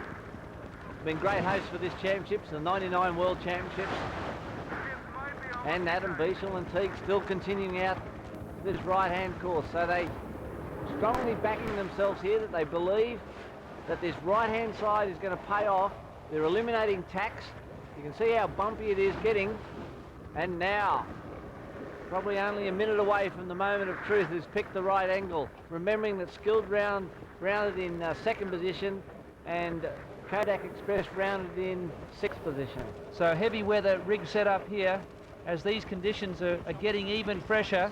Adam Bieshel will converge shortly with Skilled as they come to the top mark, and it's going to be very close. These are the two boats that appear to be fighting it out now for the crown, the World Championship crown. And this is a critical point of the whole series, a defining moment. Adam Bieshel comes from the famous Bieshel family. Colin, his brother, #1 Australian representative in the star class, and his father Ken, 18-foot skiff world champions, involved in America's Cup and Admiral's Cup, a fine craftsman in the boat building trade, of which Adam also is involved in. But I don't think he's thinking about that sort of work at the moment. Here's the Ukrainians. They rounded the bottom mark in first place. Are they able to hold on here as they come back to the top mark? Very twisted in their jib. You can see the leech of the jib fluttering there. This is Adam Bieshel coming from the bottom of the screen. And Skilled is far top, just out of picture. So the top mark is still some distance away. Morgan Larson, he's back in about 6th spot at the moment. Sails are eased. Got plenty of twist in the jib and the mainsail because they're sailing through a wider angle of attack to get through this seaway. A lot of steering going on, a lot of sail alterations, and this is the convergence we talk about. Has this boat got it right? Well, certainly Adam Bieshel has taken a flyer up this work. Going out to the right-hand side, they have lifted off the station pier, and if they are on the ley line now, they could round in first place as the two separate sides of the course converge. Here's Bieshel. Has he done it right? Well, when you think, Gordon, that the boats are relatively equal in pace, it really comes down to your style of sailing and who gets the breeze direction the right way. It really is tossing a coin in the air, although you've got to back your judgment. If you just keep following, that's the danger, just crossing behind Adam and Teague. Two options. One, you can tack to save hitting the starboard tack boat, or you can pull away and go behind and continue. In that situation, the Danes just pull behind. Adam, yellow stripe on starboard, having to tack now so they wouldn't have laid, and here's Skilled. So Adam and Teague have made up a hell of a lot of ground. They've gone from 4th, possibly to 2nd position. Skilled, new leader. So Bieshel not able to cross Skilled in that situation, and Skilled is going to round the top mark in first place, and he will say, catch me if you can now. Now Adam Bieshel has to give way to the Ukraines. Skilled tacking now, jib sheet eased, down the back of the bus with the bear away. But Kodak Express has got the 2nd position, so the right-hand side has definitely paid. Even though Chris Nicholson's done a great job from the left, the race is on for this championship. 1-2, Skilled first, Kodak Express 2nd as they charge down for the 2nd reach, down towards the gate for the 2nd time. Bit of centreboard starting to appear in the boats. The breeze up now around 18 knots. The Germans round with the Danes and the Ukraines, and the Boyd brothers up there as well. They've made a bit of a comeback here. Failing mishap, Adam and Teague can only watch Chris Nicholson head down towards the finish, and really it came down to that ley line. If they were able to lay into the top mark and lead round the top mark, this result's reversed, and all of a sudden we have a new series leader. So Adam Bieshel in 2nd place at the moment, coming off back-to-back victories in the 2 previous races. What can he do here to get back on terms with Chris Nicholson? Well, he has to try something different. He just can't follow him, but with such a short course, he's only got, 800 metres from the top mark down to the finish. He really hasn't got very many options. But when you consider the ground that Adam Bieshel made up from 6th up to 2nd position going out to that right-hand side of the course, Chris Nicholson certainly knows he's got someone really on his hammer to win this championship. Well, Chris Nicholson has just been so consistent all the way through. His worst across the line has been a 10th, and that came after an 8th in the first race of this 12-race final series. They charge down towards the bottom end of the course. The seaway starting to build up as the water gets shallower alongside Station Pier and the Port Botany shore. These waves get quite steep and nasty and it requires just a hell of a lot of concentration on the crews to keep these boats travelling fast, and especially through a manoeuvre like this in a jibe. If you slow down, the seaway picks the transom up and buries the nose, but a very controlled jibe there by Chris and Ed as they charge down to the finish in this race.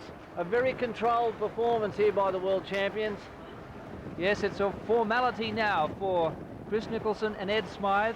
They will take their second victory of this final series, but they have a very tough rival still to be put to bed. And that, of course, is this man, Adam Bieshel, with Teague Sislowski currently in second place and really nipping at their heels in the overall series situation. Finishing line approaches. Probably about 150 metres away from the finishing line, and only a disaster can stop this boat from winning the race. They know they've got it won. They'll be feeling good. They'll extend their lead in the championship. A very fine performance by Chris Nicholson and Ed Smythe from Australia. Yes, that's their second win, and nursing the skiff over the line. And now in second place, Adam Bieshel. That makes it a 1, a 1 and a second in their last 3 races. They've hit their straps at the right moment. And they can still win this championship. That's a great result for them. At one stage in the race, they're looking at 7th or 8th. To come back and get a second, and the distance they made up, they'd be very confident with that. Marc Ordonneau of France home in third place, the Blue Spinnaker, just ahead of Denmark. And then the Boyd brothers, I think, have just pipped Ukraine's. And so the Boyds have come back superbly. And this is the turning point in the race. If Adam Bieshel didn't have to tack there and laid the top mark, they would have rounded in first position. And really, this is the race, and could it be the series for Adam Bieshel? Time will certainly tell, but Nicholson rounded in first place, and he eventually took out race 10 from Adam Bieshel. And then Ordonneau of France in third, Peterson in fourth, and the Boyd brothers in fifth, just ahead of Ukraine. And then Australia, Emmett Lasich, who hasn't really kicked on in the second half of this regatta, in 11th place, and there's a bad one for Dan Slater, Silent Night Beds. Progressive points in the series, and it's nip and tuck between Chris Nicholson and Adam Bieshel. It's going to be tough for Morgan Larson in the last 2 races now. It looks to be an all-Australian showdown. Yes, and certainly Adam Bieshel has thrown down the gauntlet to Chris Nicholson. A stunning comeback by him. We're excited to be where we are, though we've always felt that this is where we can put ourselves in this regatta at this stage of the regatta. We've proven all season that we're definitely in contention for this title. So we will have an Australian world champion. Who will it be? We'll see you next time.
The third World 49er Championship here on Port Phillip Bay is down to an old-fashioned shootout.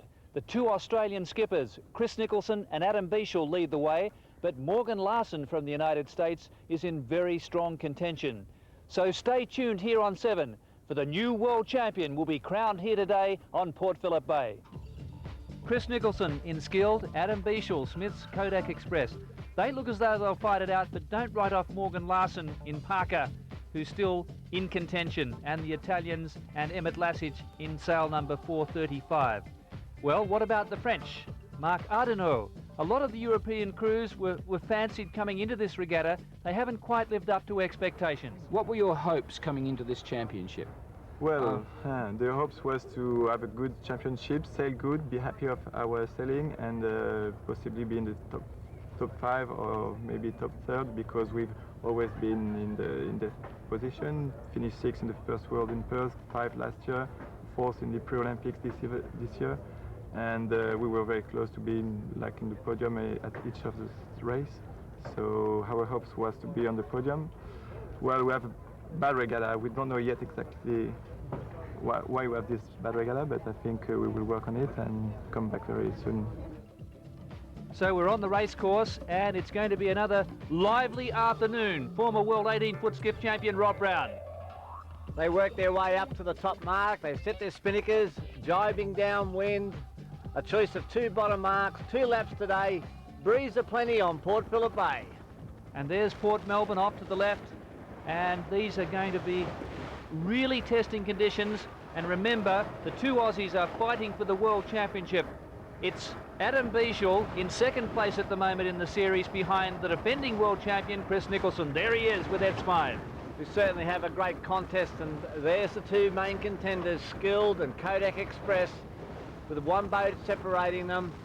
We're just going to see if they're going to go in there and have a bit of a dogfight. Looks like they're pretty relaxed here coming into the start. You can see the seaway building up. The water's fairly shallow at this end of the Port Phillip Bay. The breeze are up around 18 to 20 knots.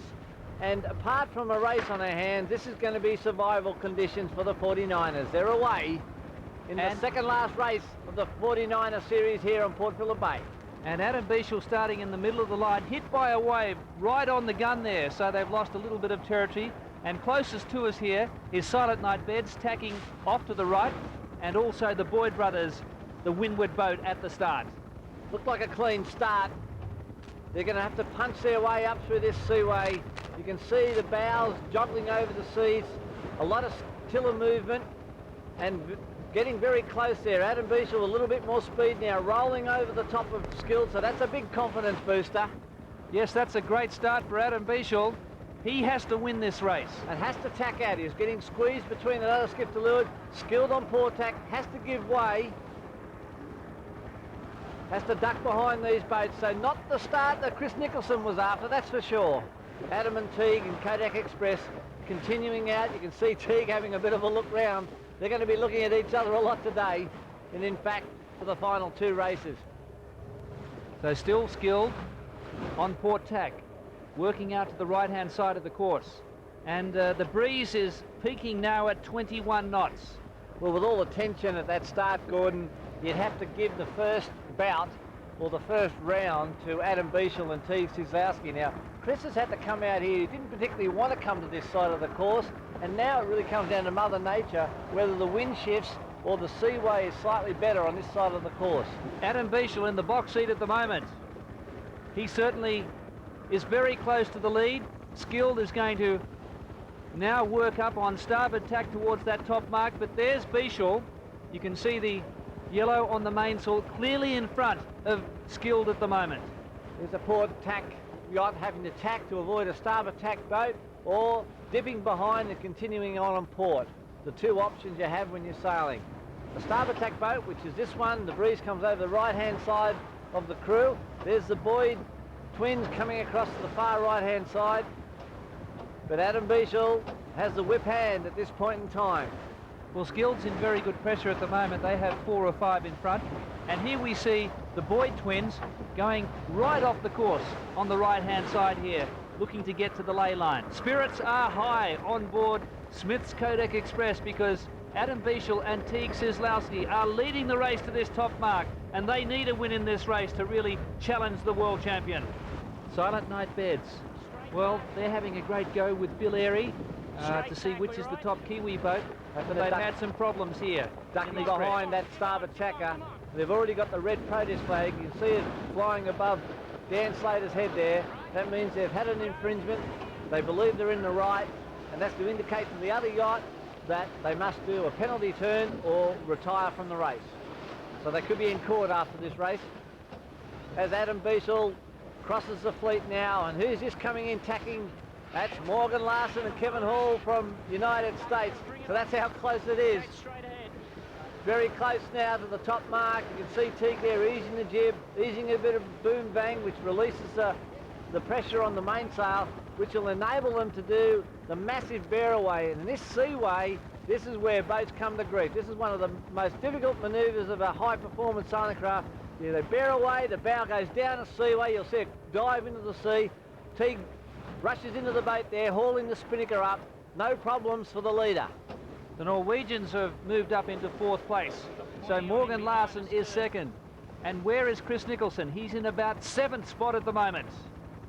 Just going round the mark now. Well, we don't know what happened to Chris. I'd say what happened, he got forced to tack away. But that's a very nice set by Ed Smythe. He's travelling down. You might even see Chris jibe out of here because he's getting disturbed there from that blue spinnaker there, getting the gas. But certainly Adam and Teague are where they want to be in this race. Out in front, pedal down, reaching 12, 13, maybe 15 knots, going into a jibe now. And that was a superb jibe. Boat dead upright, bow clean of the wave, and maximum speed through the jibe. Morgan Larsen and Kevin Hall have also jibed, heading back towards the middle of the course. And remembering Gordon, they've got to go down through the gate on the downwind leg. So Skilled is back into 6th place, also jibing now, taking the same course as Adam Bieshel and Morgan Larsen. But it's Australia and America out in front, but Chris Nicholson is chasing very hard as they work their way down to the bottom mark. Adam Bieshel and Teague Siklowski right down the back of the bus. You see the bow just ploughing out of the seaway and into the next.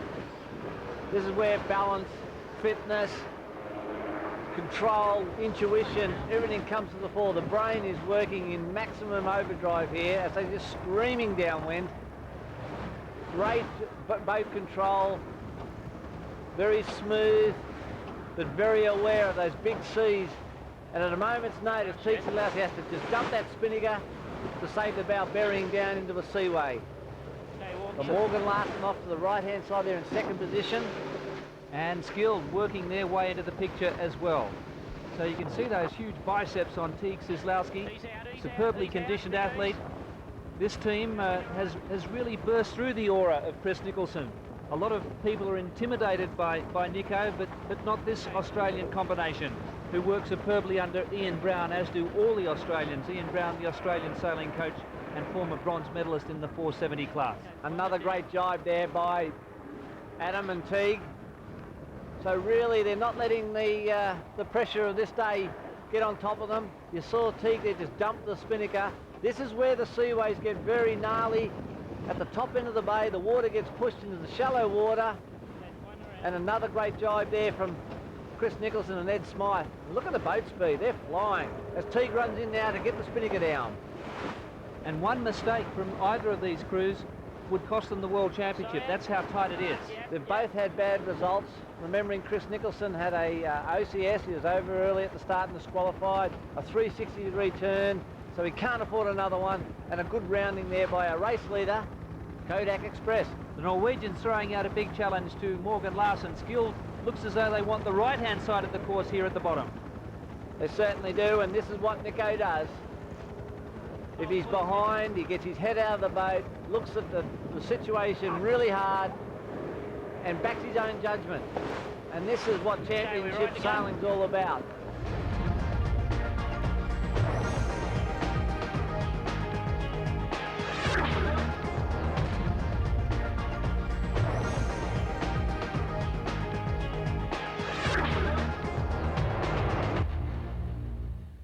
So the way it's shaping at the moment, it's going to come down to the last race, the one after this, to decide the World Championship.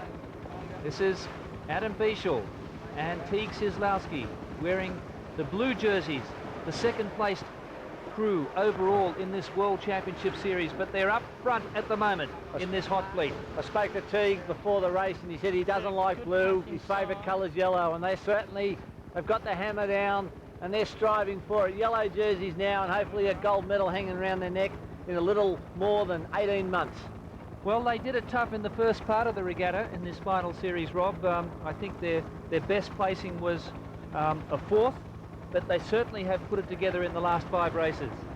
Getting close to the port tack lay line. Remembering Morgan Larson, Kevin Hall hot on their heels, and Skilled has certainly made up a lot of ground in this first lap. Well, these are probably the roughest conditions we've seen so far, Rob. What is the challenge of steering into a seaway like this? Well, the whole object of the exercise is to keep the boat upright. Here's a great shot of Adam steering through the waves. As the waves approaching the bow, you want the boat steering up into it, and as you come off the back of the wave, you want to pull away a little bit, and that requires steering and also adjustments to the sail sheet. We've got Morgan Larson and Kevin Hall tacking now, and Adam and Teague have gone around the top mark, and Skilled looks like they may be able to tack round in second position. They have indeed. So great angle there into the top mark for Chris Nicholson, and he's pinned second spot away from Morgan Larson. So one final Spinnaker run to the finish then, and it's Adam Bieshel in front, Chris Nicholson in second place, and Morgan Larson USA in third. So the bows burying in the seaway, a great set there on board Skilled. Now this race isn't over. These seaways are getting quite difficult to handle. Any bad mistake, a little slipper or stumble, or getting the steering wrong going down these seaways, these boats can topple on their bows at a moment's notice, and that's the race over. You can see the bow there of Skilled out of the water, the crew right back on the wing. Going for the jibe. Ed Smythe picking up the new Spinnaker sheet, and there's a stumble.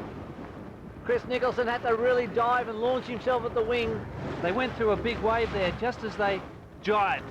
But there's Adam Bieshel in front. He looks as though he has it in his keeping, barring a wave like we just saw for Skilled, and they've got a bit of problem too. Easing the Spinnaker, Gordon. They were just riding over the top of the falls, over a big seaway, and Teague had to let the Spinnaker go to deload the bow, to let the bow drive into the seaway and keep up. And there's another bad wave just developing behind them now. This is more like Bondi Beach. You can see him easing the Spinnaker there. This is safety first. You see Adam pulling away, steering around to get a flat section of water, and then Spinnaker comes on as they drive over the next one. Well, the message is loud and clear here for Chris Nicholson. Adam Bieshel and Teague Sislowski have said, we want the World Championship. And this will be their third win from the last 4 races, if they get there. Not much room down the back of the bus there. Adam Bieshel's right foot right at the very back of the port side wing, and look at the big seaways developing behind Kodak Express as they surf down the seaways. Charging down towards the finish, but very much controlled, nice and smooth.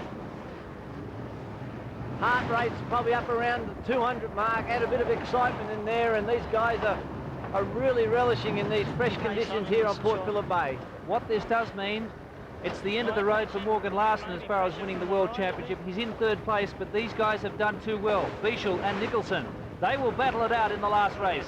See the balance there, the Teague just hanging on his handle. They're thinking about a jibe, going into it now, picking up the new Spinnaker sheet, steering the boat flat, backing the Spinnaker, letting it fly now, pull a new Spinnaker sheet on, out on the wing, pedal down, and here comes Nicholson, who said he's not going to keep trying in this race. What a great finish. Well, he's close enough to force an error and put a bit of pressure on, but it looks as though Bieshel has answered the challenge, coming down to the finish line. Just about 150 metres to go. But Nicholson is flying. Nothing in this, and what a great race. And really, you come down to the start. Great result there for Adam and Teague. That's a confidence booster. They've put the pressure right on the current world champion, who crosses in second position. And really at the start, Gordon, the great steering, the great technique to roll over the top of Skilled, forcing him out to the right-hand side where he didn't want to go. That was the race. Well, normally the shoe's on the other foot when it comes to Chris Nicholson. Morgan Larson, a very respectable, a gallant third placing, and that's where he'll remain in the overall series. And they're the Norwegians, and someone else coming to grief as Silent Night Beds gets its Spinnaker in order. A lot of the European crews don't sail in these conditions. This would be like sailing in the ocean for them. As the rest of the fleet comes through the finishing line, broken gear, a lot of work to be done to get the boats ready out in the water. This is a Spanish crew. Santiago Lopez and Xavier de la Plaza. They've had a pretty consistent regatta. Team from Scandinavia and the Norwegians coming through, and the Boy brothers at the bottom of the screen charging down the line. These are their conditions. They certainly like the fresh conditions. The boys from Lake Macquarie, and I think the Norwegians will just get them. The Boy brothers, Silent Night Beds, and looks like the Germans, Marcus Bauer.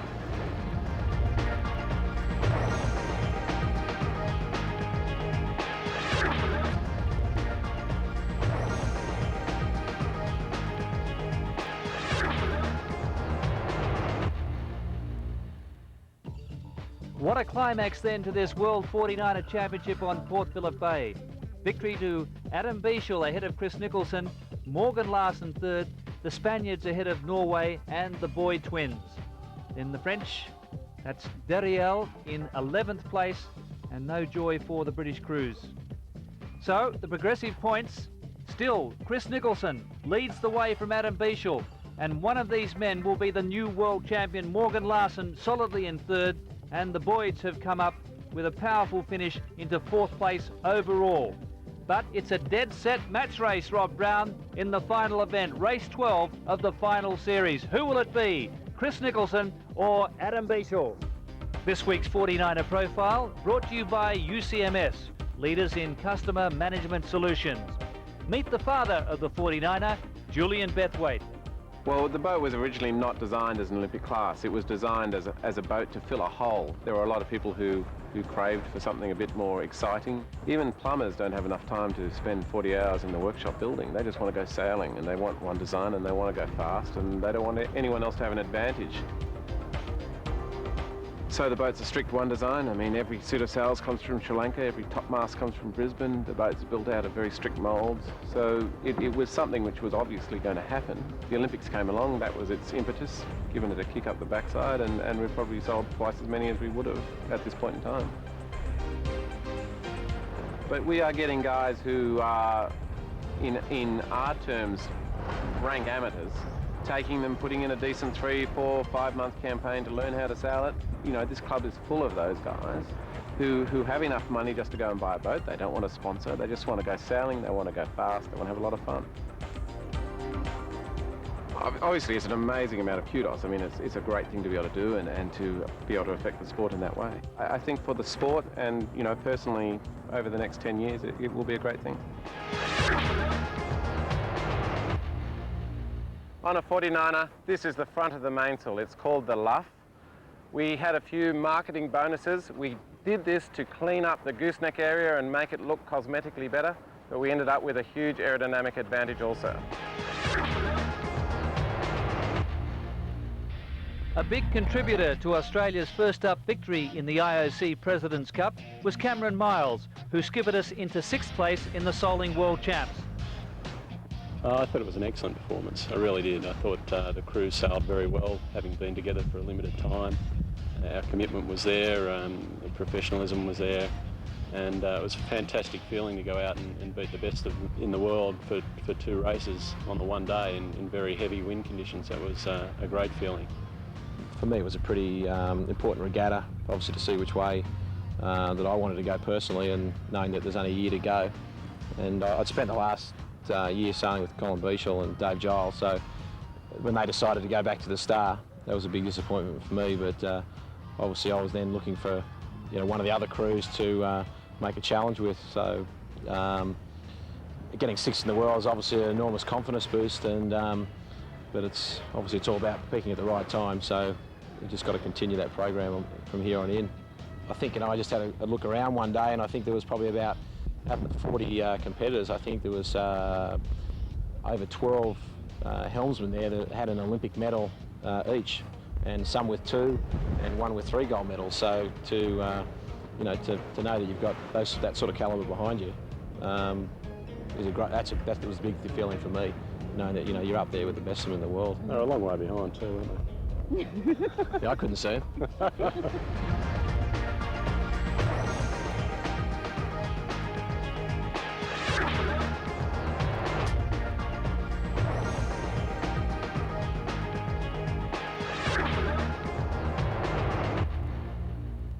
I'm very impressed with Adam and Teague, the way they've handled this series, and they certainly are in contention to take out this World Championship. Can Chris Nicholson prevail? some have their doubts. Well, where is he at the moment? He's in the middle of the line. He's in a gaggle of boats there. Skilled down towards the pin end in clearer water and maybe clearer breeze, but this start all important. It's about keeping out of trouble. Let's go down to Adrian Carlin.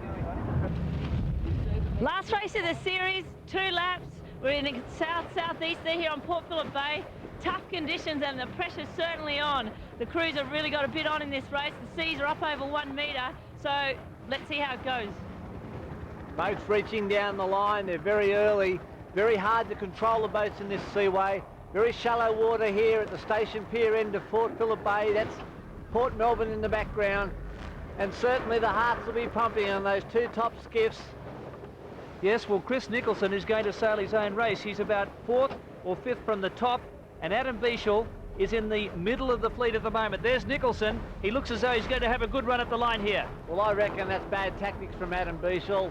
I'd be down there mixing it up with Chris Nicholson with 2 seconds to go. They're well back from the line. A great start from Adam, though. He was right on the line, but he should have been down there forcing an issue. He could have driven in behind Chris and tried to drive him over. You've got to put pressure on the world champion. Nicholson has accelerated there, Rob, at the pin end. Bieshel also getting away reasonably well, but he's been hit by a couple of waves. Big waves as they come through and they knock the boat speed around. Remembering that Adam Bieshel has to beat this boat by more than 3 places to win the championship. As Skill charges out towards the left-hand side of the course, Adam Bieshel and Teague Zigzowski in the middle of the pack. They've got limited options here because they're being controlled by the 2 boats in the bottom right-hand corner of the screen. They cannot tack unless they want to dip behind. And that's a lot of ground they'll have to give away if they want to charge out to the right-hand side of the course. Adam and Teague have got clear air here. They're at the bottom of the screen there, punching through this seaway. If Skill tacked now, he would probably cross ahead of Adam Bieshel, I would suggest. But because of all these other starboard tack boats, you've got the McKees there, you've got Morgan Larson, they'll be continuing out to the right, left-hand side of the course. Now, Teague wants to tack. He's indicating to the boat above him that they want to tack. Looking around, he's indicating he wants to tack. Now, will that other boat tack and give him a fair go? He doesn't have to. This is a yacht race. There's no mates out there. So it's every man for himself at the moment, but the problem for Bieshel is that he's in 2nd place and has to win here. He has to beat Skilled by 3 places to become the new world champion. But at the moment, Skilled is in the box seat. So out they go to the right-hand side of the course. That's Phil Airy there in hands forward. Skilled tacking now. You've got Parker, Morgan Larson, McLeod, McKee brothers, both in the United States. So you would assume that they're on the port tack lay line coming in from the left-hand side of the course. And just look at the seaway building up here, Gordon. Breeze around 20, 21 knots. And it's expected to freshen as the afternoon progresses. So finally, Bieshel is out in clear air on the right, but he was caught up in traffic, and it looks as though he's paid heavily for that. That's the Boyd brothers coming across on starboard. Skilled, in very good shape, working up to the top mark. Phil Airy above, top left-hand corner, doing fine job as well. Morgan Larson's probably in 3rd place. Ian Barker in 4th. Silent Night Beds crossing ahead of Adam Bieshel. Dan Slater, Nathan Hanley from New Zealand, and happy to dip behind another one. Well, so that means at least 10 skiffs are up in front of Bieshel at the moment. So it's going to be very hard to come back, but they have done it several times in this series. This is a little bit worrying for Adam and Teague. They know they didn't get the start they wanted. They had to tack off. They had to spend a lot of time there talking to the boat above them. The situation might be playing on their minds a little bit here, but let's not write them off yet. There's a lot of breeze out there. There's big seaway. They've got the ability. They've done all the training. They're spending 4 days a week in the gym. Anything can happen in this race. Well, we're nearly at the maximum strength of breeze for the 49ers. It's getting up around 22 knots. So I think there's going to be plenty of thrills and spills before this race is over. Anything can happen. You can see how twisted the sails are these boats have only got one choice of rigs. They can't choose and have different sails for different conditions. They've got to do it all with their settings. And you can just see how curved the back of the headsail, which is the front sail. They're doing a bit of an ease here. Looks like they have to dip behind another starboard tack boat. And that's the New Zealand boat, Escort. So, things aren't going to plan with Adam and Teague at the moment. That's them tacking now. And looking further across to the left-hand side, it must be demoralising for them because skill is leading the charge to that top mark. So they've got to do something here and do it quickly. Here's the boat tacking on what we call the port tack ley line, which is the most direct route into the top mark, sailing as close and as fast into the wind. All these boats coming in on starboard tack. Now converging with those from the left-hand side of the course, and leading that charge is Chris Nicholson in skill, now on the ley line, coming to the top mark. And the difference is that he's done 2 tacks to everyone else's 3 of them have gone out to the other side of the course. And that sometimes is the difference between leading and coming around 10th around the top mark. But this is going to be like wrestling an out-of-control steer, isn't it? Going downwind in these treacherous conditions. Very dangerous to bear away. We've got Phil Airy from New Zealand 2 boat lengths behind the leader Skill, and Morgan Larson very consistent in 3rd position. Now watch the bow very down as it goes down the seaway. Ed Smythe runs in when the boat's flat and goes for the spinnaker. Now the other thing you've got to watch is the spinnaker doesn't go over the side. 2nd is Phil Airy. 3rd, Morgan Larson from the United States. And here comes the charge of the Life Brigade. Ian Barker, Great Britain. Marcus Bauer of Germany. Then the McKee brothers from the United States. Dan Slater, Duriel from France, and the Boyd brothers, and Bichels back in about, what, 10th or 11th. Just rolling over the top now of the French crew. You see the seaway, you see the bows just ploughing down through the waves. And when they get the boat away far enough, then the crews can run in, as does Teague now, going for the spinnaker head. Well, they've given themselves a wider berth here and the opportunity, Rob, to make up a few places downwind, but at the moment they're back in 10th place. There's several hundred metres between them and the leader Skill there on the right. And taking charge too. First one to jibe, back into the middle of the course. You've got Phil Airy with the green spinnaker jibing now. Fully extended out in the wings, and just watch these bows bury into the seaway as they ride up over the top of one wave and down into the other. Now there's going to be capsizes here today, I can guarantee you that. The conditions are 22, we've just had a gust come through at 24 knots, and the waves just stand up here in Port Phillip Bay, and look at this one, just charging over the top, no problems there, good steering, good balance. Just keeping that bow out of the water, and at the moment they're hurtling downwind at 16, 17 knots. What Adam's got to be careful of here, he can't panic. There's still time in this race to get up there, and anything can happen. The seaways are going to be playing havoc with these skiffs, so they're just got to keep composed, and I suppose a little prayer wouldn't go astray at the moment either. Well, he's back in about 7th place. I think prayers are the last thing on his mind, but certainly they are making up ground. Morgan Larson has been a model of consistency. He's currently in 3rd place. Going into the jibe. A little bit shaky there. You can see Chris steering the boat around. Chris Nicholson and Ed Smythe, they're playing it pretty conservatively down this run, but in fact they've chosen a little difficult place to jibe because the seas are quite big in near that pier. And also we're getting nailed out here on the camera, Cat. You're loving every moment of it, Adrian. It's, I mean, this is just an afternoon frolic for you compared to that round-the-world record attempt on Royal Sun Alliance, but Chris Nicholson, it's very much an exercise in keeping everything together here, surviving and keeping the rivals at bay. And the Kiwis are certainly rivaling the world champion. They love the fresh weather. Phil Airy sailed the 18-foot skiff for a number of years. As Ed Smythe goes in, doing a jibe drop, you can see the spinnaker getting sucked down that tube. That's a lovely drop. Very well controlled, very well steered.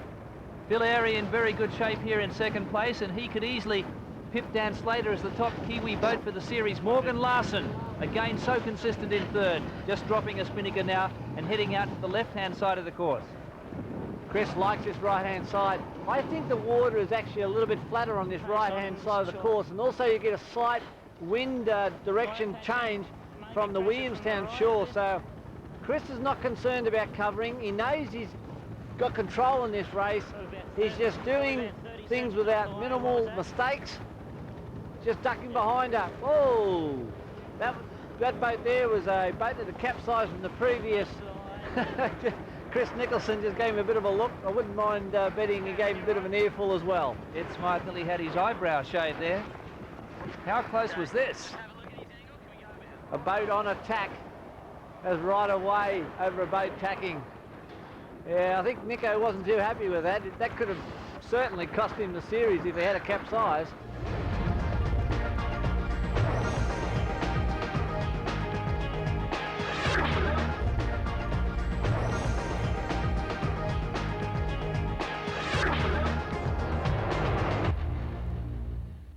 There's the Canadians going through, Trevor and Bettina Bayliss, and they're doing well to stay upright, but this has been an abject lesson to everyone here from Chris Nicholson. The conditions don't get any tougher than this. It's a strong seaway. We're up at the top end of the breeze range, and they are setting the pace, and they're doing a grand job here. They have to keep themselves between the mark and the remainder of the fleet. If they do that, they're going to be the world champion, no doubt. Safety first is the key. But we know that anything can happen, and Chris Nicholson knows that. This is the left-hand group. That's Adam Beashall there, mid-screen. Up to about fifth spot by the look of it. Going out to the left-hand side. Chris has come back across, putting what we call a general cover on. You can see the mainsail flicking inside out. They've got the Cunningham eye hard down. They're trying to flatten the sail. They might even have a little bit of bang eased here to try and twist that mainsail out even further. A lot of main sheet being eased, and you can see the luffs of the jibs popping inside out. Yes, you can also see that they're pushing very hard there. Adam Beashall, probably a little harder than Chris Nicholson at the moment because they are playing catch-up, and they have to beat Nicholson by 3 places to win the World Championship. Well, they've got nothing to lose. They've got half a weather beat to go and a run to the finish. They've got to put the pedal down. They've got to go as hard as they possibly can, where on this boat they might be just slightly backing off.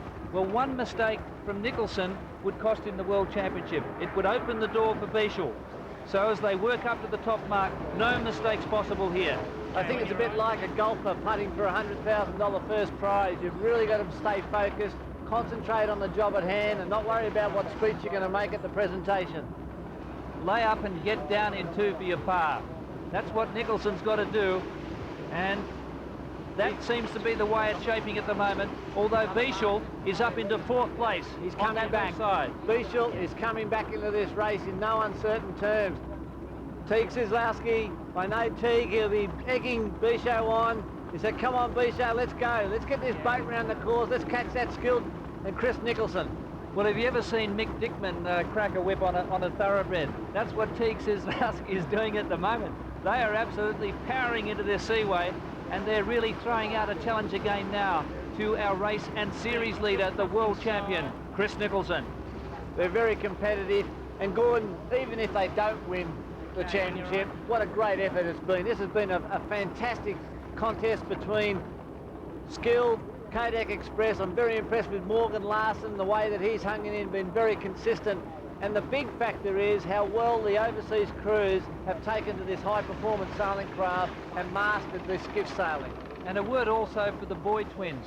They were leading the regatta early on, then they had some terrible gear luck, and that really put them out of contention, but they've come back very strongly as well. The Boyds are upside down at the moment. They've capsized and they love fresh conditions, so that's just how hard it is. And you can see the mainsails flogging, you can see the seaway. Just in the right-hand side of Skilled is the McKee brothers. They're around about 4th or 5th position as they're coming back across into the centre of the course, coming up to the top mark for the final time. The heartbeat will be just getting a little bit quicker on board the Skilled crew. They know they're leading, they don't have to do much more. Safety first, let's keep the mast pointing in the sky. Well, when the going's toughest, the champion stands tall. There he is at the moment, Chris Nicholson and Ed Smythe. Now, Chris has really worked Ed Smythe very hard during this series, and the youngster has come through with flying colours. Coming into the series, Gordon, their crew work in the last regatta wasn't that good. Chris wasn't happy with it. Ed wasn't happy with it. They had doubts about doubts about whether they could really do the job in this series. But they're certainly doing it in fine style at the moment. My only problem with Ed Smythe is he supports the All Blacks, Rob. That's a major problem.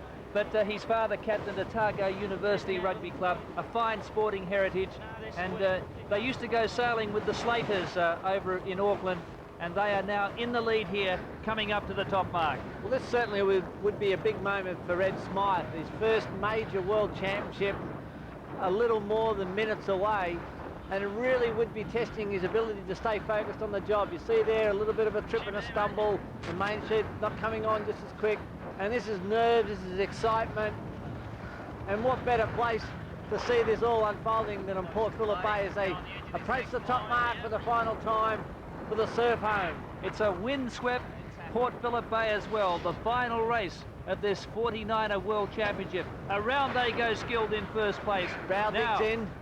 It's down to the finish. Can they stay upright?